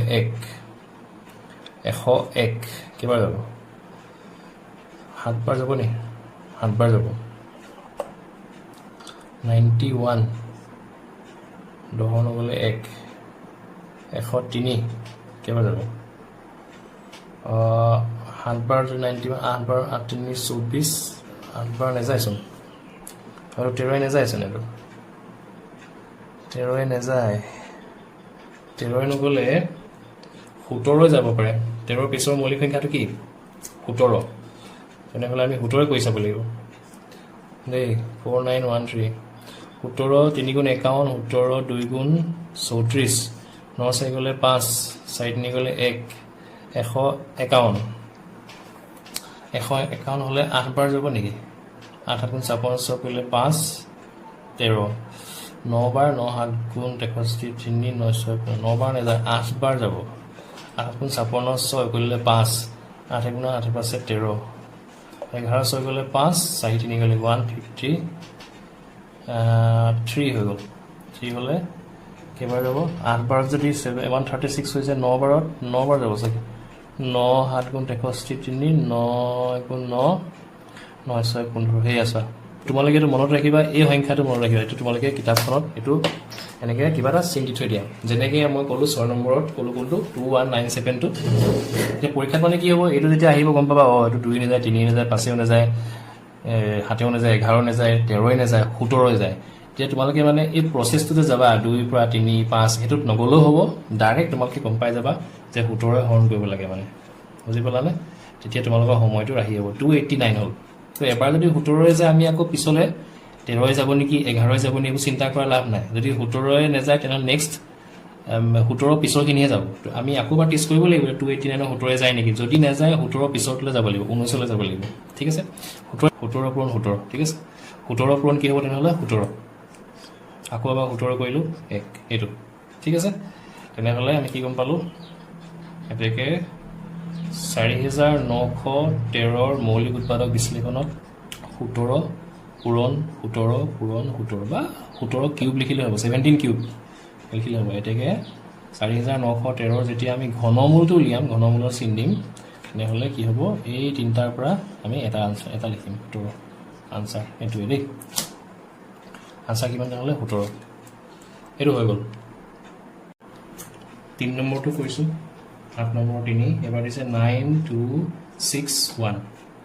তো এইটো যদি চাওঁ 9 2 11 17 18 3 যাব 3 3 গুণ 9 26 হ'লে 3 8 গুণ 24 21 3 7 8 3 11 18 আকৌ 3 যাব 3 গুণ 3 শূন্য 3 2 গুণ 6 27 3 গুণ 27 9 2 11 কে 12 আকৌ 3 যাব 3 3 গুণ 9 12 তো 343 হ'লে এইজন হাতে যায় 7 4 49 আকৌ হাতে যায় 7 হাতে যায় 1 এতেকে 9261 মৌলিক উৎপাদক বিশ্লেষণত কি পাম 3 3 3 আৰু 7 এনেকৈ 3টা এতেকে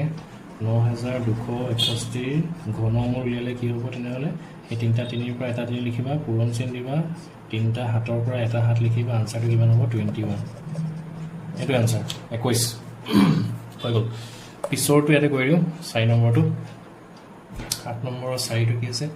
13824 তো দীঘল হ'ব চাগে 2 যাব 2 6 গুণ 12 18 2 9 18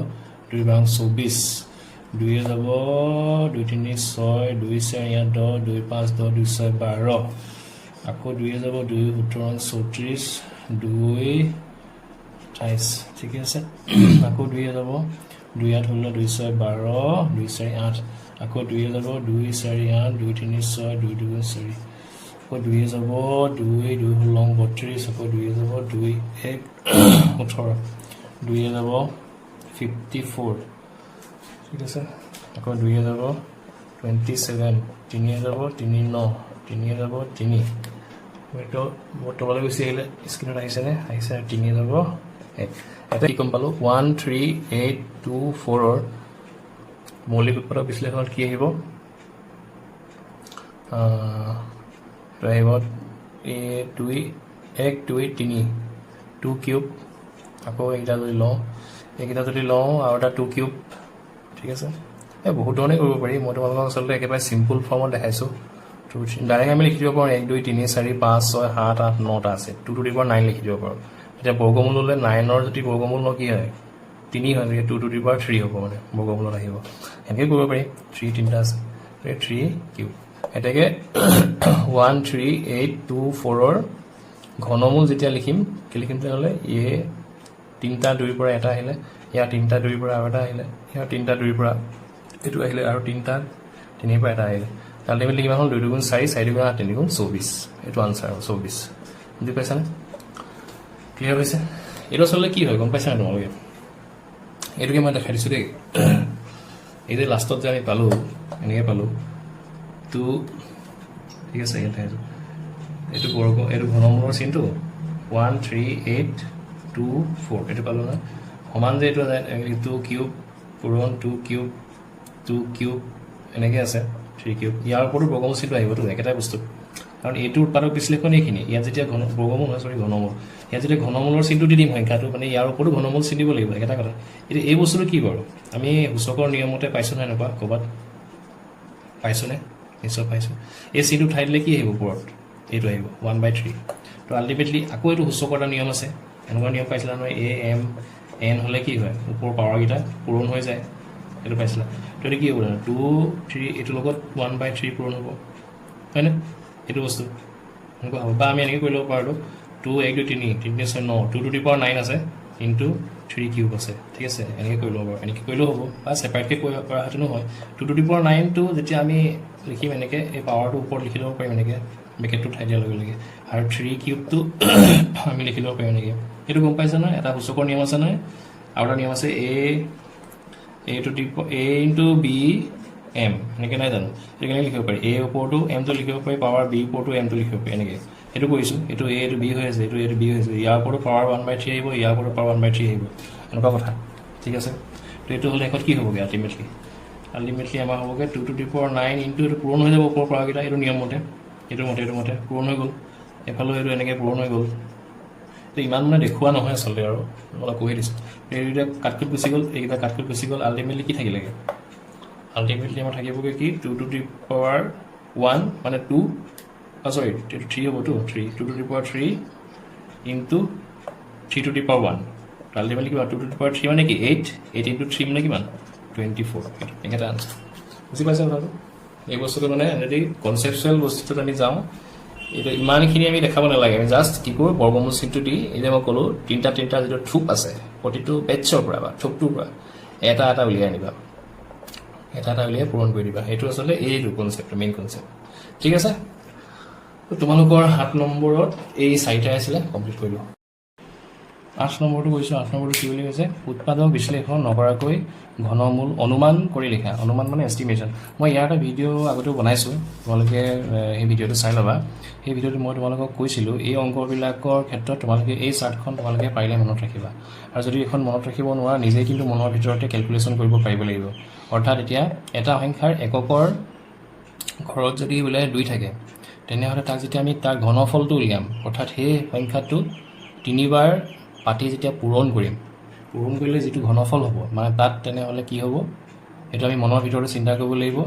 বোলে একক ঘৰ যিহেতু মোৰ 2 আছে গতিকে 2 3টা কি হ'ব পূৰণ হ'ব 2 2 4 4 2 8 তেনেহ'লে ঘনফলটোৰ একক ঘৰত কি থাকিব 8 থাকিব হয়তো গম পাইছানে বোলে এনেকুৱা কথা কৈছোঁ মই যেনিবা 12 কিউব উলিয়াব লাগে 12 কিউব মানে কি 12 পূৰণ 12 পূৰণ 12 এইটো তোমালোকে মনৰ ভিতৰতে চিন্তা কৰিব লাগিব মানে ইয়াত 2 আছে এই সংখ্যাটোৰ একক ঘৰত কি আছে 2 আছে তেনেহ'লে মই 2 তেনেহ'লে 3টা মনৰ ভিতৰতে পূৰণ কৰিব লাগিব 2 2 4 4 2 8 তেনেহ'লে ইয়াত যিটো আনসাৰ হ'ব 12 3টা পূৰণ কৰিলে যিটো ঘনফল হ'ব তাৰো একেবাৰে শেষৰ অংকটো নহ'লে কি হ'ব 2 2 2 পূৰণ কৰিলে 2 2 4 2 8 এইটো 8 হ'ব মানে বুজি পাইছা নহয় এইটো 8 হ'ব শেষত আমি 8 পাম মানে ঠিক আছে কথাটো এনেকুৱা এইটো মনৰ ভিতৰতে চিন্তা কৰিব পাৰি নহ'লে এই চাৰ্টখন তোমালোকে মনত ৰাখিব লাগিব এতিয়া এই কনচেপ্টটো লৈ আমি এতিয়া তোমালোকৰ 8 নম্বৰ যিকেইটা কুৱেশ্যন আছে আমি এইকেইটা কৰিম এটা কথা মন কৰিবা এইখিনি ঘনফল আৰু এইবোৰ ঘনমূল এই ওপৰৰ কিউবটো বাদ দিলে এই সংখ্যাবোৰ 0 1 2 3 এইখিনি গোটেইখিনি হৈছে ঘনমূল অৰ্থাৎ 8ৰ ঘনমূল 2 ঠিক আছে এতিয়া আমি প্ৰথমটো কুৱেশ্যন লৈ লৈছোঁ প্ৰথমটো কুৱেশ্যন দিছে 1 নম্বৰটো তোমালোকৰ দিছে কি বুলি দিছে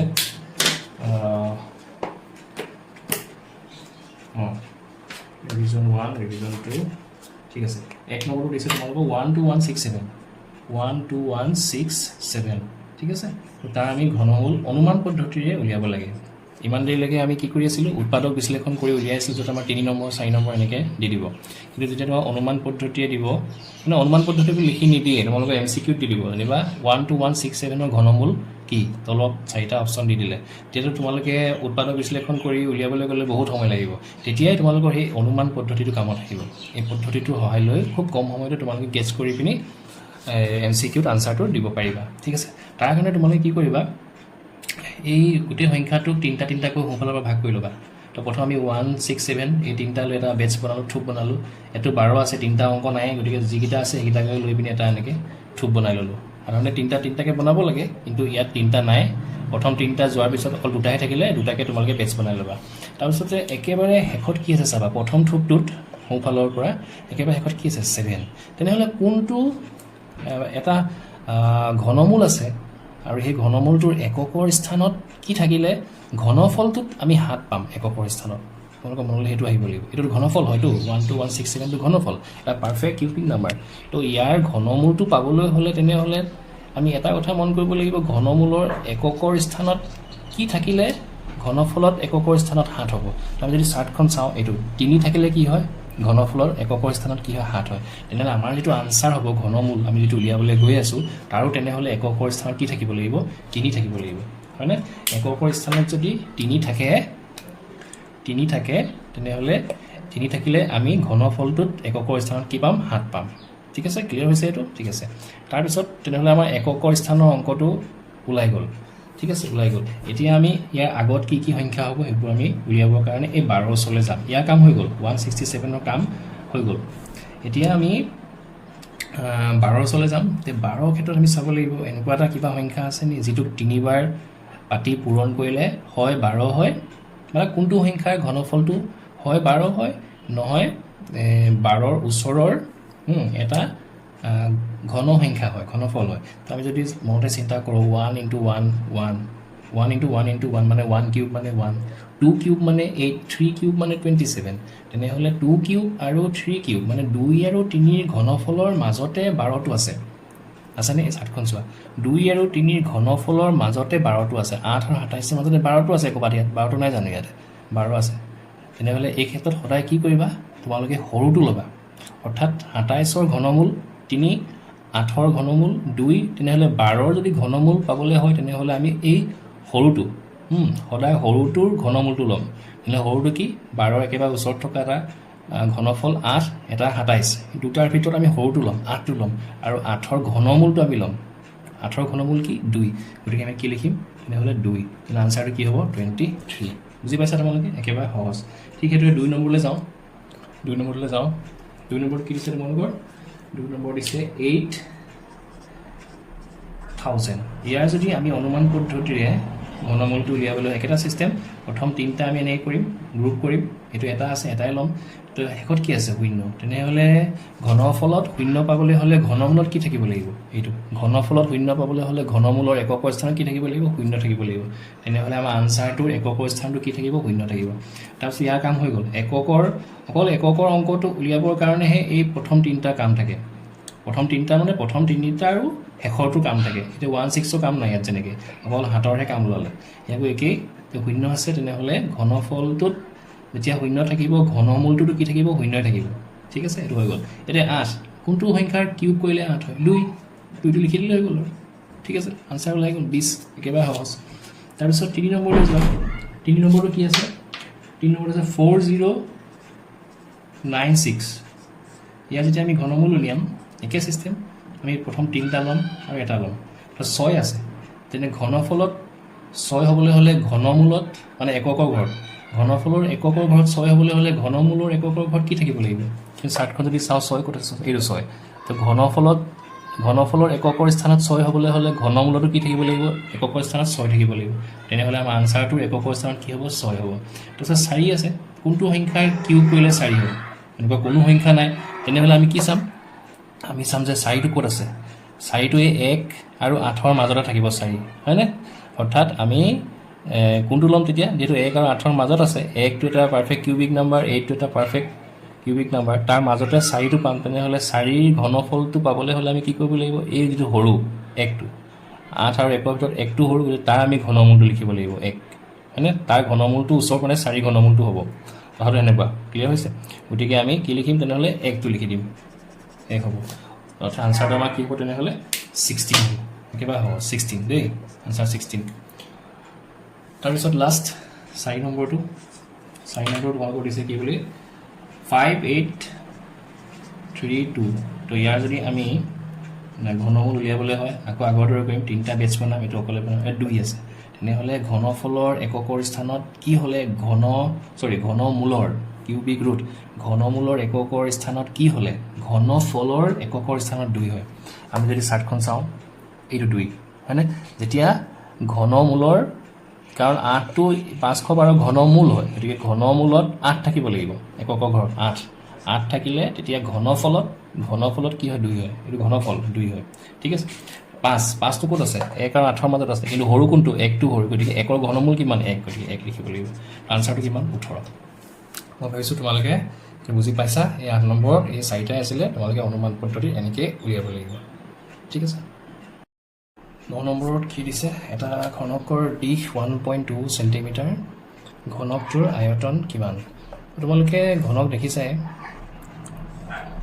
এইটো এটা ঘনক মই আঁকিবলৈ চেষ্টা কৰিছোঁ ঘনকৰ কি হয় বাৰু ঘনকৰ দিশ প্ৰস্থ আৰু উচ্চতা হয়নে প্ৰতিটোৱে কি হয় সমান দৈৰ্ঘ্যৰ হয় তেনেহ'লে যেতিয়া আমি আয়তন উলিয়াওঁ ভলিউম উলিয়াওঁ এটা কিউবৰ বা ঘনকৰ তেনেহ'লে আমি কি কৰোঁ এই যে দিশ প্ৰস্থ আৰু উচ্চতা আমি কি কৰোঁ পূৰণ কৰি দিওঁ হয়নে পূৰণ কৰি দিওঁ তেনেহ'লে আমি কি কৰিলোঁ তিনিটা একে ৰাখি পূৰণ কৰিলোঁ মানে আমি কি উলিয়াইছোঁ বাৰু যেতিয়া আমি ঘনকৰ আয়তন উলিয়াওঁ আচলতে আমি কি উলিয়াইছোঁ কি উলিয়াইছোঁ ঘনফলটো উলিয়াইছোঁ হয়নে তিনিটা একে ৰাখি পূৰণ কৰা মানে কি ঘনফল এল কিউব অৰ্থাৎ তোমাক যদি এটা কাষৰ দৈৰ্ঘ্য দি দিয়ে এটা ঘনকৰ তেনেহ'লে সেই সংখ্যাটো মানে ইয়াত 1.2 হয় সেই সংখ্যাটো আমি 3বাৰ পাতি পূৰণ কৰিম মানে কি আল্টিমেটলি আমি ঘনফল উলিয়াম মানে আমি 1.2ৰ ঘনফলটো উলিয়ালে আমি এই 1.2 সেন্টিমিটাৰ দৈৰ্ঘ্যৰ বা কাষৰ এটা ঘনকৰ আমাৰ কি হ'ব আয়তনটো আমাৰ উলিওৱা বুজাব ঠিক আছে তেনেহ'লে আমি কি কৰিম ইয়াত একো মই লিখি নাথাকোঁ আৰু যে দিয়া আছে ঘনকৰ দিশ 1.2 সেন্টিমিটাৰ আমি ডাইৰেক্ট মই কৈ দিছোঁ এতেকে ঘনকটোৰ আয়তন কি হয় আমাৰ দিশ কিউব ঠিক আছে দিশ অৰ্থাৎ 1.2 সেন্টিমিটাৰ কিউব ঠিক আছে ইমান 0.2 সেন্টিমিটাৰ 1.2 সেন্টিমিটাৰ ইনটু 1.2 সেন্টিমিটাৰ এনেকুৱা হ'ব নাই বাৰু হ'ব তেনে গোটেইটা পূৰণ কৰিলে কি হ'ব 12 আমাৰ 144 আৰু 12 1728 মান হ'ব চাগে 144 আৰু 12 পূৰণ কৰিলে কিমান হ'ব 288 ৰবা মোৰ স্ক্ৰীনত আহিছে না চাওঁ আৰু এটা 12 যদি পূৰণ কৰি দিও ইয়াত নজৰিব পাৰে 288 ৰ লগত আৰু এটা যদি 12 পূৰণ কৰি দিও কি কৰিলো কিবা কৰি আছো 144 কিমান হ'ব 8 से 12 1728 হ'ব না 1728 গতিকে এইটো 144 তেনেহলে কি হ'ব আমাৰ 144 হৈছিলে দশমিকটো ইয়াত আছিলে আৰু আমি 12 মানে 1.2 পূৰণ কৰিলো তেনেহলে কি হ'ব আল্টিমেটলি আনসাৰটো 1.728 তোমালে কিছুমান বস্তু মনত ৰাখিব লাগে 12 কিউব মানে হৈছে সদায় 1728 তাৰপিছত আমাৰ দশমিক কেইটা আগত আছে 1 2 3টা আগত আছে 3টা আগত দশমিক দি দিব তেতিয়া এনেকৈ সাইডত পূৰণ নকৰিলেও তোমালোকৰ হৈ যাব সময়টো অলপ কম লাগিব আৰু যেহেতু আয়তন উলিয়াইছো তেনেহলে এককটো কি হ'ব ঘন সেন্টিমিটাৰ বা সেন্টিমিটাৰ কিউব যেটো সেন্টিমিটাৰ আছে বা আমি এনেকৈ চিন্তা কৰিব পাৰো সেন্টিমিটাৰ পূৰণ সেন্টিমিটাৰ গোটেইটা ভূমি একে সেন্টিমিটাৰ ওপৰত এটা 1 টা আছে চিন্তা কৰিব পাৰো সেন্টিমিটাৰ যেতিয়া ভূমি একে হৈ যায় ওপৰৰ 1 বিলাক কি হৈ যায় যোগ হৈ যায় 1 + 1 2 + 1 3 গতিকে সেন্টিমিটাৰ কিউব ঠিক আছে এনেকৈ তোমালোকে চিন্তা কৰিব পাৰা তেনেহলে ঘনকটোৰ আয়তন কিমান হ'ব 1.728 ঘন সেন্টিমিটাৰ এটোই আসলে তোমালোকৰ 9 নম্বৰটো দেই 10 নম্বৰটো কি দিছে এটা ঘনাকৃতি বাকচৰ আয়তন 6859 ঘন সেন্টিমিটাৰ হলে বাকচটো কিমান ওখ হ'ব মই এটা ঘনক আঁকি থৈছো তোমালোক ধৰি লোৱা এনেকুৱা এটা বাকচ দিলে এটো বাদ দিয়া তোমালোকে 6859 টো বাদ দিয়া এতিয়া ধৰি লোৱা এই বাকচটোৰ প্ৰতিটো কাষ যেটো সমান হ'ব লাগিব মই ধৰি লৈছো 3 কে ধৰি লৈছো ঠিক আছে তেনেহলে আয়তন কি হ'ব আমি এই মাত্ৰ 9 নম্বৰ অংকত কৰিছো আয়তন কেনেকৈ উলিয়াই ঘনকৰ আয়তন 3টা দিক প্ৰস্থৰ উচ্চতা 3টা পূৰণ কৰি দিব লাগে L কিউব ঠিক আছে তেনেহলে আয়তন কিমান হ'ব আয়তন হ'ব 3 সেন্টিমিটাৰ পূৰণ 3 সেন্টিমিটাৰ পূৰণ 3 সেন্টিমিটাৰ অৰ্থাৎ এটো কিমান হ'ব 27 ঘন সেন্টিমিটাৰ এতিয়া তোমালোকক যদি উল্টাকে প্ৰশ্নটো সোধে যে এটা ঘনকাকৃতি বাকচৰ আয়তন 27 ঘন সেন্টিমিটাৰ হলে তেনেহলে ডি কিমান হ'ব বা প্ৰস্থ কিমান হ'ব বা ওখ বা উচ্চতা কিমান হ'ব তে তোমালোকে কি কৰিবা আমি এই 27 টোৰ পৰা 3 টো কেনেকৈ পাম এই 3 টো কেনেকৈ পাম আমি তেনেহলে জানিছো গম পাইছো কি কৰিব লাগিব 27 টোৰ ঘন মূলটো উলিয়াব লাগিব হয়নে গতিকে আয়তন দিয়া থাকিলে আমি যদি আমাক যদি দিক প্ৰস্থ বা উচ্চতা উলিয়াবলৈ কয় তেনেহলে আমি আয়তনৰ সংখ্যাটো কি কৰিব লাগিব সংখ্যাটোৰ ঘন মূলটো উলিয়াব লাগিব ঘনমূল কিমান হ'ব 3 এইটো এই 3 টো দেখিছা 3 সেন্টিমিটাৰ অৰ্থাৎ এইটো দীৰ্ঘ হ'ব বা প্ৰস্থ যদি কিমান উলিয়াব দিয়ে প্ৰস্থৰ ক্ষেত্ৰটো লিখিব পাৰিম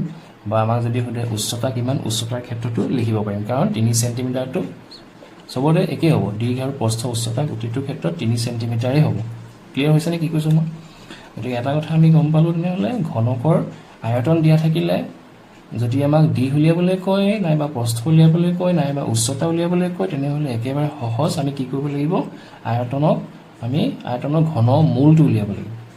দেই এতিয়া আমি এই কনসেপ্টটোৱে আমি এই সংখ্যাটোৰ লগত মিলাই যদি চাও তোমাক এতিয়া এটা এনেকুৱা ঘনকৰ আয়তন দিয়া আছে আয়তন কিমান দিয়া আছে 6859 তেনেহলে ঘনকটোৰ যদি উচ্চতা বা ওখ কিমান ওখ উলিয়াবলৈ হয় তেনেহলে এই সংখ্যাটো আমি কি উলিয়াব লাগিব ঘন মূলটো উলিয়াব লাগিব হয়নে ঘনমূল তো আমি ঘনমূল দুই ধৰণে উলিয়াব পাৰো ক্লাছ 10ত আমি দুই ধৰণে শিকিছো এটা হৈছে অনুমান পদ্ধতি আৰু এটা হৈছে কি মৌলিক উৎপাদক বিশ্লেষণ পদ্ধতি তো প্ৰথম মই এমসিকিউ পাৰপজত তোমালোকক কম এমসিকিউ যদি এই কোৱেশ্চনটো দি দিয়ে তোমালোকে অনুমান পদ্ধতিত অংকটো কৰিব লাগিব খুব কম সময়তে কাৰণ আনসাৰটো উলিয়াব লাগিব আৰু যদি 3 নম্বৰ মান দি দিয়ে এনেহলে তোমালোকে মৌলিক উৎপাদক বিশ্লেষণ কৰি আনসাৰটো উলিয়াব লাগিব তো প্ৰথম মই অনুমান পদ্ধতিত কৰিছাম দেই তো ইয়াত কিছুমানে লিখি আমি ইচ্ছা কৰিলে তোমালোকে লিখি ল'ব পৰা যে প্ৰদত্ত সমস্যাটো সমাধান কৰিবৰ কাৰণে আমি ইয়াত 6859 ঘন সেন্টিমিটাৰৰ ঘন মূল উলিয়াব লাগিব এই বুলি লিখিলে তাৰ পিছতে ঘন মূলটো উলিয়াই পিনি দেখাই দিয়ে কিন্তু মই হেবু নিলিখো আৰু মই ইয়াত লিখিম ইয়াত 68 মানে এটো তোমালোকে লিখিব নালাগে এটো যেটো এমসিকিউ হয় তোমালোকে এটো এনি ৰাফ কাগজত তোমালোকে মানে কেনেকৈ কৰিবা এটো মই দেখাইছো তো আমি কেনেকৈ উলিয়াও ঘনমূলটো আমি অলপ আগতে শিকিছো 9 নম্বৰ খিনিত তিনটাকে পেজ বনাও এই তিনটা আছে কাৰণে বনালো তিনটা পেজ এটো তিনটা নাই কাৰণে এটা এনেকৈ থৈ দিলো তাৰপিছত কি চাও হেখৰটো চাও ঘনফলত 9 হ'বলৈ হ'লে ঘনমূলৰ এককৰ স্থানত কি হ'ব লাগিব চাৰ্টখন মনত আছেনে কি হ'ব লাগিব 9 হ'ব লাগিব ঠিকে চিন্তা কৰিছে গতিকে একক ঘৰ তেনেহ'লে যেটো ঘনমূল হ'ব এই সংখ্যাটো যেটো ঘনমূল হ'ব ইয়াৰো তেনেহ'লে একক ঘৰ কি হ'ব লাগিব 9 হ'ব লাগিব হয়নে 9 হ'লেহে আমি কি পাম এই ঘনফলটোত এই 9টো পাম মানে বুজি পাইছা না এটো হৈ গ'ল তাৰছত আমি কি কৰো তাৰছত এটো চাও 6টো এটা 6টো পাৰফেক্ট কিউবিক নাম্বাৰ নহয় 6 ওচৰৰ পাৰফেক্ট কিউবিক নাম্বাৰ কি আছে বা 6 কাৰ মাজত আছে যদি চাও 1 কিউব হলে কি হয় 1 আৰু 2 কিউব হলে কি হয় 8 হয় অৰ্থাৎ 6টো এই 6টো 1 আৰু 8 ৰ মাজত আছে তেতিয়া আমি কোনটো লম ইহতে হৰটো লম ডাঙৰটো নলম 8টো নলম 1টো ধৰিম 1টো তো 1টো যেটো পাৰফেক্ট কিউবিক নাম্বাৰ তাৰ ঘনমূল কি হয় 1 গতিকে আমি 1টো লিখিম 19 তেনে আনসাৰটো কি হ'ব 19 আমি লিখিম যে এমসিকিউত আমাৰ অপচন থাকিব আমি 19 টো বহাই দিম 19 সেন্টিমিটাৰ মানে ঠিক আছে 19 সেন্টিমিটাৰ দেই ঠিক আছে এটো বাৰু হৈ গ'ল এমসিকিউ পাৰপজত এতিয়া আমাক যদি 3 নম্বৰ মান দি দিয়ে তেনেহ'লে আমি কি কৰিব লাগিব 6 ইয়াত 6859 ৰ কি উলিয়াব লাগিব মৌলিক উৎপাদক বিশ্লেষণ কৰিব লাগিব তোমালোকে এই সংখ্যাটো এতিয়া মনত ৰাখিবা তোমালোকে গম পাই গলা 6859 ৰ ঘনমূল কি হয় 19 এই সংখ্যাটো যেটো কিতাপত কোৱেশ্চনটোত আছে আৰু তোমালোকে প্ৰেক্টিছ কৰিবা দুবাৰ তিনিবাৰ মেট্ৰিক পৰীক্ষা লাগি গতিকে এই সংখ্যাটো মনত ৰাখিবা যেতিয়া পৰীক্ষাত এই সংখ্যাটো দিব 6859 তেতিয়া কিহে যাব 19 যাব কাৰণ এই মাত্ৰ আমি উলিয়ালো বা তোমালোকে কি কৰিব পাৰা অনুমান পদ্ধতিৰে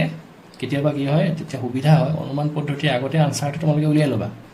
অনুমান পদ্ধতি এই মাত্ৰ মই তোমালোকে উলিয়াই দেখালো আনসাৰটো কি হ'ল 19 গম পালা তেনেহ'লে ডাইৰেক্ট 19 টো যেটো মৌলিক সংখ্যা ডাইৰেক্ট 19 হৰণ যাব বুজি পাইছানে তো অনুমান পদ্ধতিটো জানিলে হেগানে সুবিধা হয় এতিয়া আমি 19 ডাইৰেক্ট হৰণ কৰি চাম 19 ঠিক আছে 19 হৰণ কৰিলে কি হয় আমি চাও ঠিক আছে এটা আমি ধৰি লৈছো মানে আমি আনসাৰটো গম নেপাও আমি 2 হৰণ কৰি চালো নগল 3 হৰণ কৰি চালো নগল এনেকৈ আমি 5 হৰণ কৰি চালো 7 চালো 11 চালো 13 চালো এতিয়া মানে আমি 19 চাবলৈ গৈ আছো এইবোৰ ধৰি লোৱা ঠিক আছে তো 19 যদি আমি দীঘললৈ আমি হৰণ কৰি চাও কি হয় চাওচোন 6859 তো 19 কেইবাৰ যাব 3 বাৰ যাব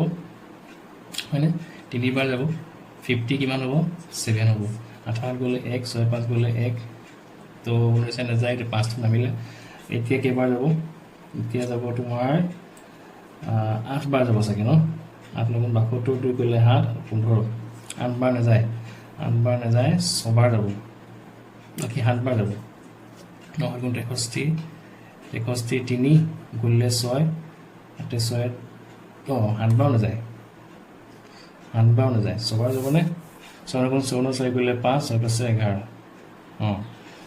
6 বাৰ যাব ঠিক আছে 6 গুণ 54 4 গুণলে 5 6 গুণ 6 plus 11 114 ঠিক আছে 5 4 গুণলে 1 9 নামিলে এটো মিলি গল 19 লিখিলা নে মই স্ক্ৰিনত আইছা না মই চাই লওঁ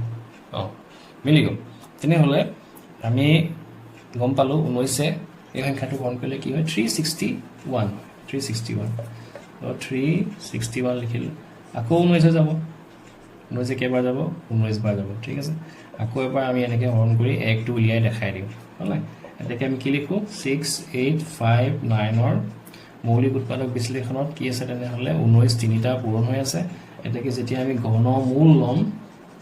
ঘনমূল ললে আমি কি কৰো এই তিনিটাৰ বেটছৰ পৰা এটা আমি লিখি দিও 19 তেনেহ'লে আনসাৰটো কি হ'ব 19 হয়নে 19 এটাকে হেকত লিখি দিবা এটাকে বাকসটো 19 যেটো সেন্টিমিটাৰ আছে ঘন সেন্টিমিটাৰ 19 সেন্টিমিটাৰ ওখ এটোৱে আনসাৰ দেই বুজি পাইছা না পৰীক্ষাত এটো তোমালোকে 3 নম্বৰ মান দিলে এটো ধৰণে মৌলিক উৎপাদক বিশ্লেষণৰ দ্বাৰা কৰিব লাগিব এই 11 নম্বৰখিনি মই এনেকৈ দেখাই দিছো দেই কৈছে কি প্ৰতিটো প্ৰশ্নৰ কাৰণে 4টাকৈ উত্তৰ দিয়া আছে শুদ্ধ উত্তৰটো লিখা তো প্ৰথমটো চোৱা এইটো কি বুলি কৈছে 23 ৰ ঘনৰ একক স্থানৰ অংকটো হ'ল 4টা অপচন আছে এটা এমসিকিউ দিছে এটা চোৱা 23 ৰ ঘন মানে কি 23 পূৰণ 23 এইটো তোমালোকে এনেকৈ পৰীক্ষা 3টা 23 পাতি পূৰণ কৰিলে যেটো উত্তৰ পাবা এই উত্তৰটো শেষৰ অংকটো চাবা তেতিয়াও তোমালোকে আনসাৰটো লিয়া পাবা এনেকৈ ঠিক আছে কিন্তু আমি ইমানখিনি কৰাৰ প্ৰয়োজন নাই যেতিয়া আমাক এনেকৈ দিব এটা সংখ্যা দিব 23 তাৰ ঘনফলটোৰ এককৰ স্থানত কি হ'ব দিব ৰেট কি হ'ব তেনেহ'লে তোমালোকে কি চাবা এই এককৰ অংকটো চাবা জাস্ট গোটেই 3টা পূৰণ কৰি সময় নষ্ট কৰিব নালাগে এককৰ অংক 3টা পূৰণ কৰিবা 3 3 3 হা এই 3 পূৰণ 3 কিমান হ'ব 3 3 গুণ 9 3 গুণ 27 তো 27 তো চাবা এই যেটো উত্তৰ ওলালে 27 ওলালে এই 27ৰ এককৰ ঘৰত কি আছে 7 হেতু উত্তৰ হ'ব মানে এই 23 তিনটা পূৰণ কৰিলেও এককৰ ঘৰত কি হ'ব আমি 7 পাম বুজি পাইছা কি কৈছো হা ক্লিয়াৰ হৈছে গতিকে আমাৰ আনসাৰ কি হ'ব ইয়াত তেনেহলে কোনটো হ'ব ইয়াত A7 টো হ'ব দেই A7 টো হ'ব শুদ্ধ উত্তৰ নেক্সট কৈছে তলৰ কোনটো পূৰ্ণ ঘন পূৰ্ণ ঘন হ'বলৈ হলে আমি যদি চাও এটা আমাৰ ৰুল আছিলে সেই ৰুলটোত আমি প্ৰথমে চাব লাগে দেই মই দিছো সেই ৰুলটোত যদিও আমি 100% গম নাপাও যে এইটা সংখ্যা থাকিলেই পাৰফেক্ট কিউবিক নাম্বাৰ হ'ব বুলি কিন্তু আমি ইয়াত যদি চাৰিটাৰ ভিতৰত তিনটাতে আমি হেকিটা সংখ্যা নাপাও কি কৈছো গম পাইছানে সেই সংখ্যাকেইটা হৈছে কি 1 8 আৰু 9 এই তিনটাতে যদি নাপাও আৰু যদি অকল এটাতহে আমি এটা অপচনতহে কোনোবা এটা হয় 1 হয় 8 নহয় 9 পাও তেনেহলে আমি গম পাব লাগিব কি যে সেই সংখ্যাটো তেনেহলে কি পারফেক্ট কিউবিক নাম্বাৰ বুজি পাইছানে এতিয়া আমি হেতু চাবলৈ গৈ আছো তো ইয়াত সংখ্যাকেইটা কি দিছে 652 দিছে এটা দিছে 652 এটা দিছে 933 এটা দিছে 343 আৰু এটা দিছে 1002 এইটা সংখ্যা দিছে ঠিক আছে তো প্ৰথম আমি এটাকে চাওঁচোন যোগ কৰি চাওঁ 2 9 0 1 কিমান হ'ল 3 পালো গুটেই যোগ কৰি দেই 3 পালো এ যোগ কৰি চাওঁ 6 5 11 11 2 13 13 3 আৰু 1 যোগ কৰিলে কিমান হ'ব 4 হয়নে এটো যোগ কৰি চাওঁ 9 3 12 দেখা পাইছা না মই ধৰিব পৰা নাই এটা দেখা পাইছা চাগে 9 3 12 12 3 15 15 1 আৰু 5 যোগ কৰিলে কিমান হয় 6 এইটো যোগ কৰি চাওঁ 4 যোগ 3 7 7 3 10 10 1 আৰু 0 যোগ কৰিলে কিমান হয় 1 তো ওলাই গ'ল চোন তাকে কি দেখিলো এই গোটেই চাৰিটাৰ ভিতৰত অকল এই সংখ্যাটোৰ অংক কেইটা যোগ কৰিলে আমি কোৱা এই এটা সংখ্যা আমি পাই গলো হয় 1 পাব লাগে একত যোগ কৰি নহয় 8 নহয় 9 আমি কি পালো 1 পালো অকল এটো সংখ্যাৰ ক্ষেত্ৰতে পালো তেনেহলে আনসাৰটো কি হ'ব 343 গতিকে এমসিকিউ তোমালোকে এনেকৈ কৰিবা দেই 343 ঠিক আছে আৰু কোনটো হ'ব তেনেহলে এইটো হ'ব 2 নম্বৰটো সি টো কি দিছে 1000 ৰ ঘনমূল লেভেল দিছে ঠিক আছে একেবাৰে সহজ 1000 ঘনমূল কি হ'ব এই জানাই আৰু 1000 ৰ ঘনমূল যদি আমি চাওঁ এনেকৈ কৰিব পাৰি 10 পূৰণ শূন্য কেইটা আছে 3টা 3 লিখি দিবা 10 টো লিখি তাৰপিছতে এই চিনটো যেতিয়া উঠাই দিম ওপৰত কি আহে 1/3 এইটো এনেকৈ বৰ্গমূলৰ ক্ষেত্ৰত মই অলপ সৰু কৰি দিছো বা এনেকৈ বৰ্গমূলৰ ক্ষেত্ৰত যদি বা ক'বাত এনেকৈ আছে তে কি আহে বৰ্গমূল চিনটো উঠাই দিলে ওপৰত কি আহে পাৱাৰটো হাফ আহে এনেকৈ কিন্তু ঘনমূলৰ চিনটোৰ ক্ষেত্ৰত ঘনমূলৰ চিনটো যেতিয়া আমি উঠাই দিওঁ ওপৰত কি আহে 1/3 তেনেকৈ 1/2 আহে 1/3 আহে তাৰপিছত আমাৰ সূচকৰ নিয়মতে দুটা পাৱাৰ এনেকৈ থাকিলে কি হয় পূৰণ হৈ যায় 3 পূৰণ 3 ভাগৰ 3 3 গুচি গ'ল তো আলটিমেটলি কিমান থাকিলে 10 টু দি পাৱাৰ 1 মানে কি আনসাৰটো কিমান 10 বুজি পালা তেনেহলে 1000 ঘনমূল কিমান হ'ব 10 ঠিক আছে 10 এটো আমি এটো অপচন হ'ব ঠিক আছে তাৰপিছতে শেষৰটো কোৱেশ্চন শেষৰ নহয় ডি টো এটো তোমালোকৰ ইম্পৰ্টেন্ট কোৱেশ্চন দেই এই ডি টো এটো মানে গোল কৰি থৈ দিবা এটো কৈছে কি যদি m n ৰ ঘনমূল হয় তেন্তে n ৰ মান অৰ্থাৎ কি কৈছে তোমালোকে প্ৰশ্নটো লিখা যদি m n ৰ ঘনমূল এটো প্ৰশ্ন মতে যে ঘনমূলৰ চিনটো উঠাই দিবা ঘনমূলৰ চিন খালি কি আহিব 1/3 আমাক কি লাগে n লাগে গতিকে n টো আমি অকলহৰীয়া কৰিম n ৰ লগত যিবোৰ বস্তু আছে সেইবোৰ সব উঠাম তো এইফালে যদি 1/3 টো উঠাবলৈ হয় তেনেহলে মই কিউব কৰিব লাগিব হয়নে তেতিয়াহে আমাৰ কি হ'ব 1/3 টো উঠিব তো এইফালে যদি কিউব কৰিলো এইফালেও কিউব কৰিব লাগিব হয়নে কিউব কৰি দিলো ৰবা মই হল কৰি দিছো হয়নে তেনেহলে এইফালে কি হৈ গ'ল n এই 1/3 লগত এই 3 টো পূৰণ হৈ গ'ল এইটো কাম কৰিবৰ কাৰণে মই কিউব কৰিলো কাৰণ সূচকৰ নিয়ম আছে এনেকৈ দুটা পাৱাৰ থাকিলে পূৰণ হৈ যায় এটো মই আগতে চিন্তা কৰিলো এনেকৈ পিছৰ লাইনটো পূৰণ কৰি দিলে n টো সিঙ্গল হৈ যাব কাৰণ আমাক n ৰ ভ্যালু কিমান হৈছে তো এইফালে কি হৈ আছে m কিউব এটো কেনসেল হৈ গ'ল ultimately m cube equal to কি হ'ল n হ'ল তেনেহলে n ৰ ভ্যালু কিমান পালো n equal to m cube পালো বুজি পাইছা কথা কি কৈছো তো আমাৰ আনসাৰটো কোনটো হ'ব তেনেহলে মই জুম কৰি দিছো কোনটো আনসাৰ হ'ব তেনেহলে আমাৰ আনসাৰ হ'ব এইটো এনৰ মান হ'ব m কিউব এইটো শেষৰটো চোৱা ইটো 8ৰ ঘনমূলৰ চিন দিছে 27ৰ ঘনমূল আৰু 64 ঘনমূল আমি জানো 8ৰ ঘনমূল কিমান 2 27ৰ ঘনমূল কিমান 3 2 যোগ 3 কিমান 5 হ'লে আৰু 64 ঘনমূল কিমান 4 গতিকে 5 যোগ 4 কিমান 9 ওলাই আছে এইটো আনসাৰ 9 বুজি পাইছানে কি কৈছে মই কৈ দেখাই দিছো বাৰু 8ৰ এনেকৈ দিছেতো 27 এনেকৈ দিছে আৰু 64 এনেকৈ দিছে তো আমি ডাইৰেক্ট কৰিব পাৰোঁ নহ'লে তোমালোকে ইচ্ছা কৰি এনেকৈ দেখাব পাৰা যদি অংক কৰিম বুলি ভাবিছা বোলে 3 নম্বৰমান দিলে এইটো 8ক লিখিলোঁ 2 কিউব আৰু এই ঘনমূলৰ চিনটো উঠাই দিলোঁ তেতিয়া 1/3 আহিলে 27ক লিখিলোঁ 3 কিউব ঘনমূলৰ চিনটো উঠাই দিলোঁ তেতিয়া 1/3 আহিলে পাৱাৰ বুজি পাইছানে 64ক লিখিলোঁ 4 কিউব ঘনমূলৰ চিনটো উঠাই দিলোঁ তেতিয়া 1/3 আহিলে বুজি পালা কেলে লিখিছোঁ কিউবত লিখিলেহে এই তিনিটোৰ লগত মোক কাট যাব এইটো মই 2 to the power 6 বুলি লিখিব পাৰোঁ এইটো লাভ নাই তেতিয়া মোৰ তেতিয়াও হ'ব বাৰু একেটাই হ'ব কিন্তু হ'লেও এইটো যেহেতু ঘনমূলৰ চিনটো উঠাই দিলে ওপৰত পাৱাৰটো 1/3 আহে গতিকে মই এই 64ক কিউবত লিখিবলৈ চেষ্টা কৰিছোঁ মানে বুজি পালা আৰু এইটো অলপ চাগে দিগদাৰ হৈছে বোলে কিউবত লিখিব চেষ্টা কৰিছোঁ আল্টিমেটলি কি হ'ব 3 ওপৰত 3 কাট যাব 2 to the power 1 মানে 2 থাকিলে ডাইৰেক্ট কৈছোঁ এইটো এই 3 কাট গ'ল 3 to the power 1 মানে 3 হ'ল 3 কাট গ'ল 4 to the power 1 মানে 4 হ'ল আল্টিমেটলি কিমান হ'ল এইটো আনসাৰটো 9 বুজি পালা কথাটো এনেকৈ উলিয়াব পাৰিবা বা তোমালোকে এনেকৈ মনতে চিন্তা কৰিবা 8ৰ ঘনমূল তোমাক জানা 2 27ৰ ঘনমূল কিমান 3 আৰু 64ৰ ঘনমূল কিমান 4 গতিকে গোটেইটা যোগ কৰিলে কিমান হ'ব 9 এইটো ঠিক আছে তো তোমালোকৰ এক্সাৰসাইজ ৰিভিজন 3 এই 11টা অংক আছিলে আচলতে মেইন 11টা আছিলে আৰু 11 নম্বৰটো তোমালোকৰ 5টা MCQ আছিলে এই গোটেইখিনি মই তোমালোকক আজি একেলগে কৈ দিছোঁ আৰু একেলগে সেইকাৰণে ভিডিঅ'টো দিলে তোমালোকৰ সুবিধা হয় বুলি ভাবিয়ে একেলগে বনাইছোঁ ঠিক আছে ভালকৈ থাকিবা love you all thank U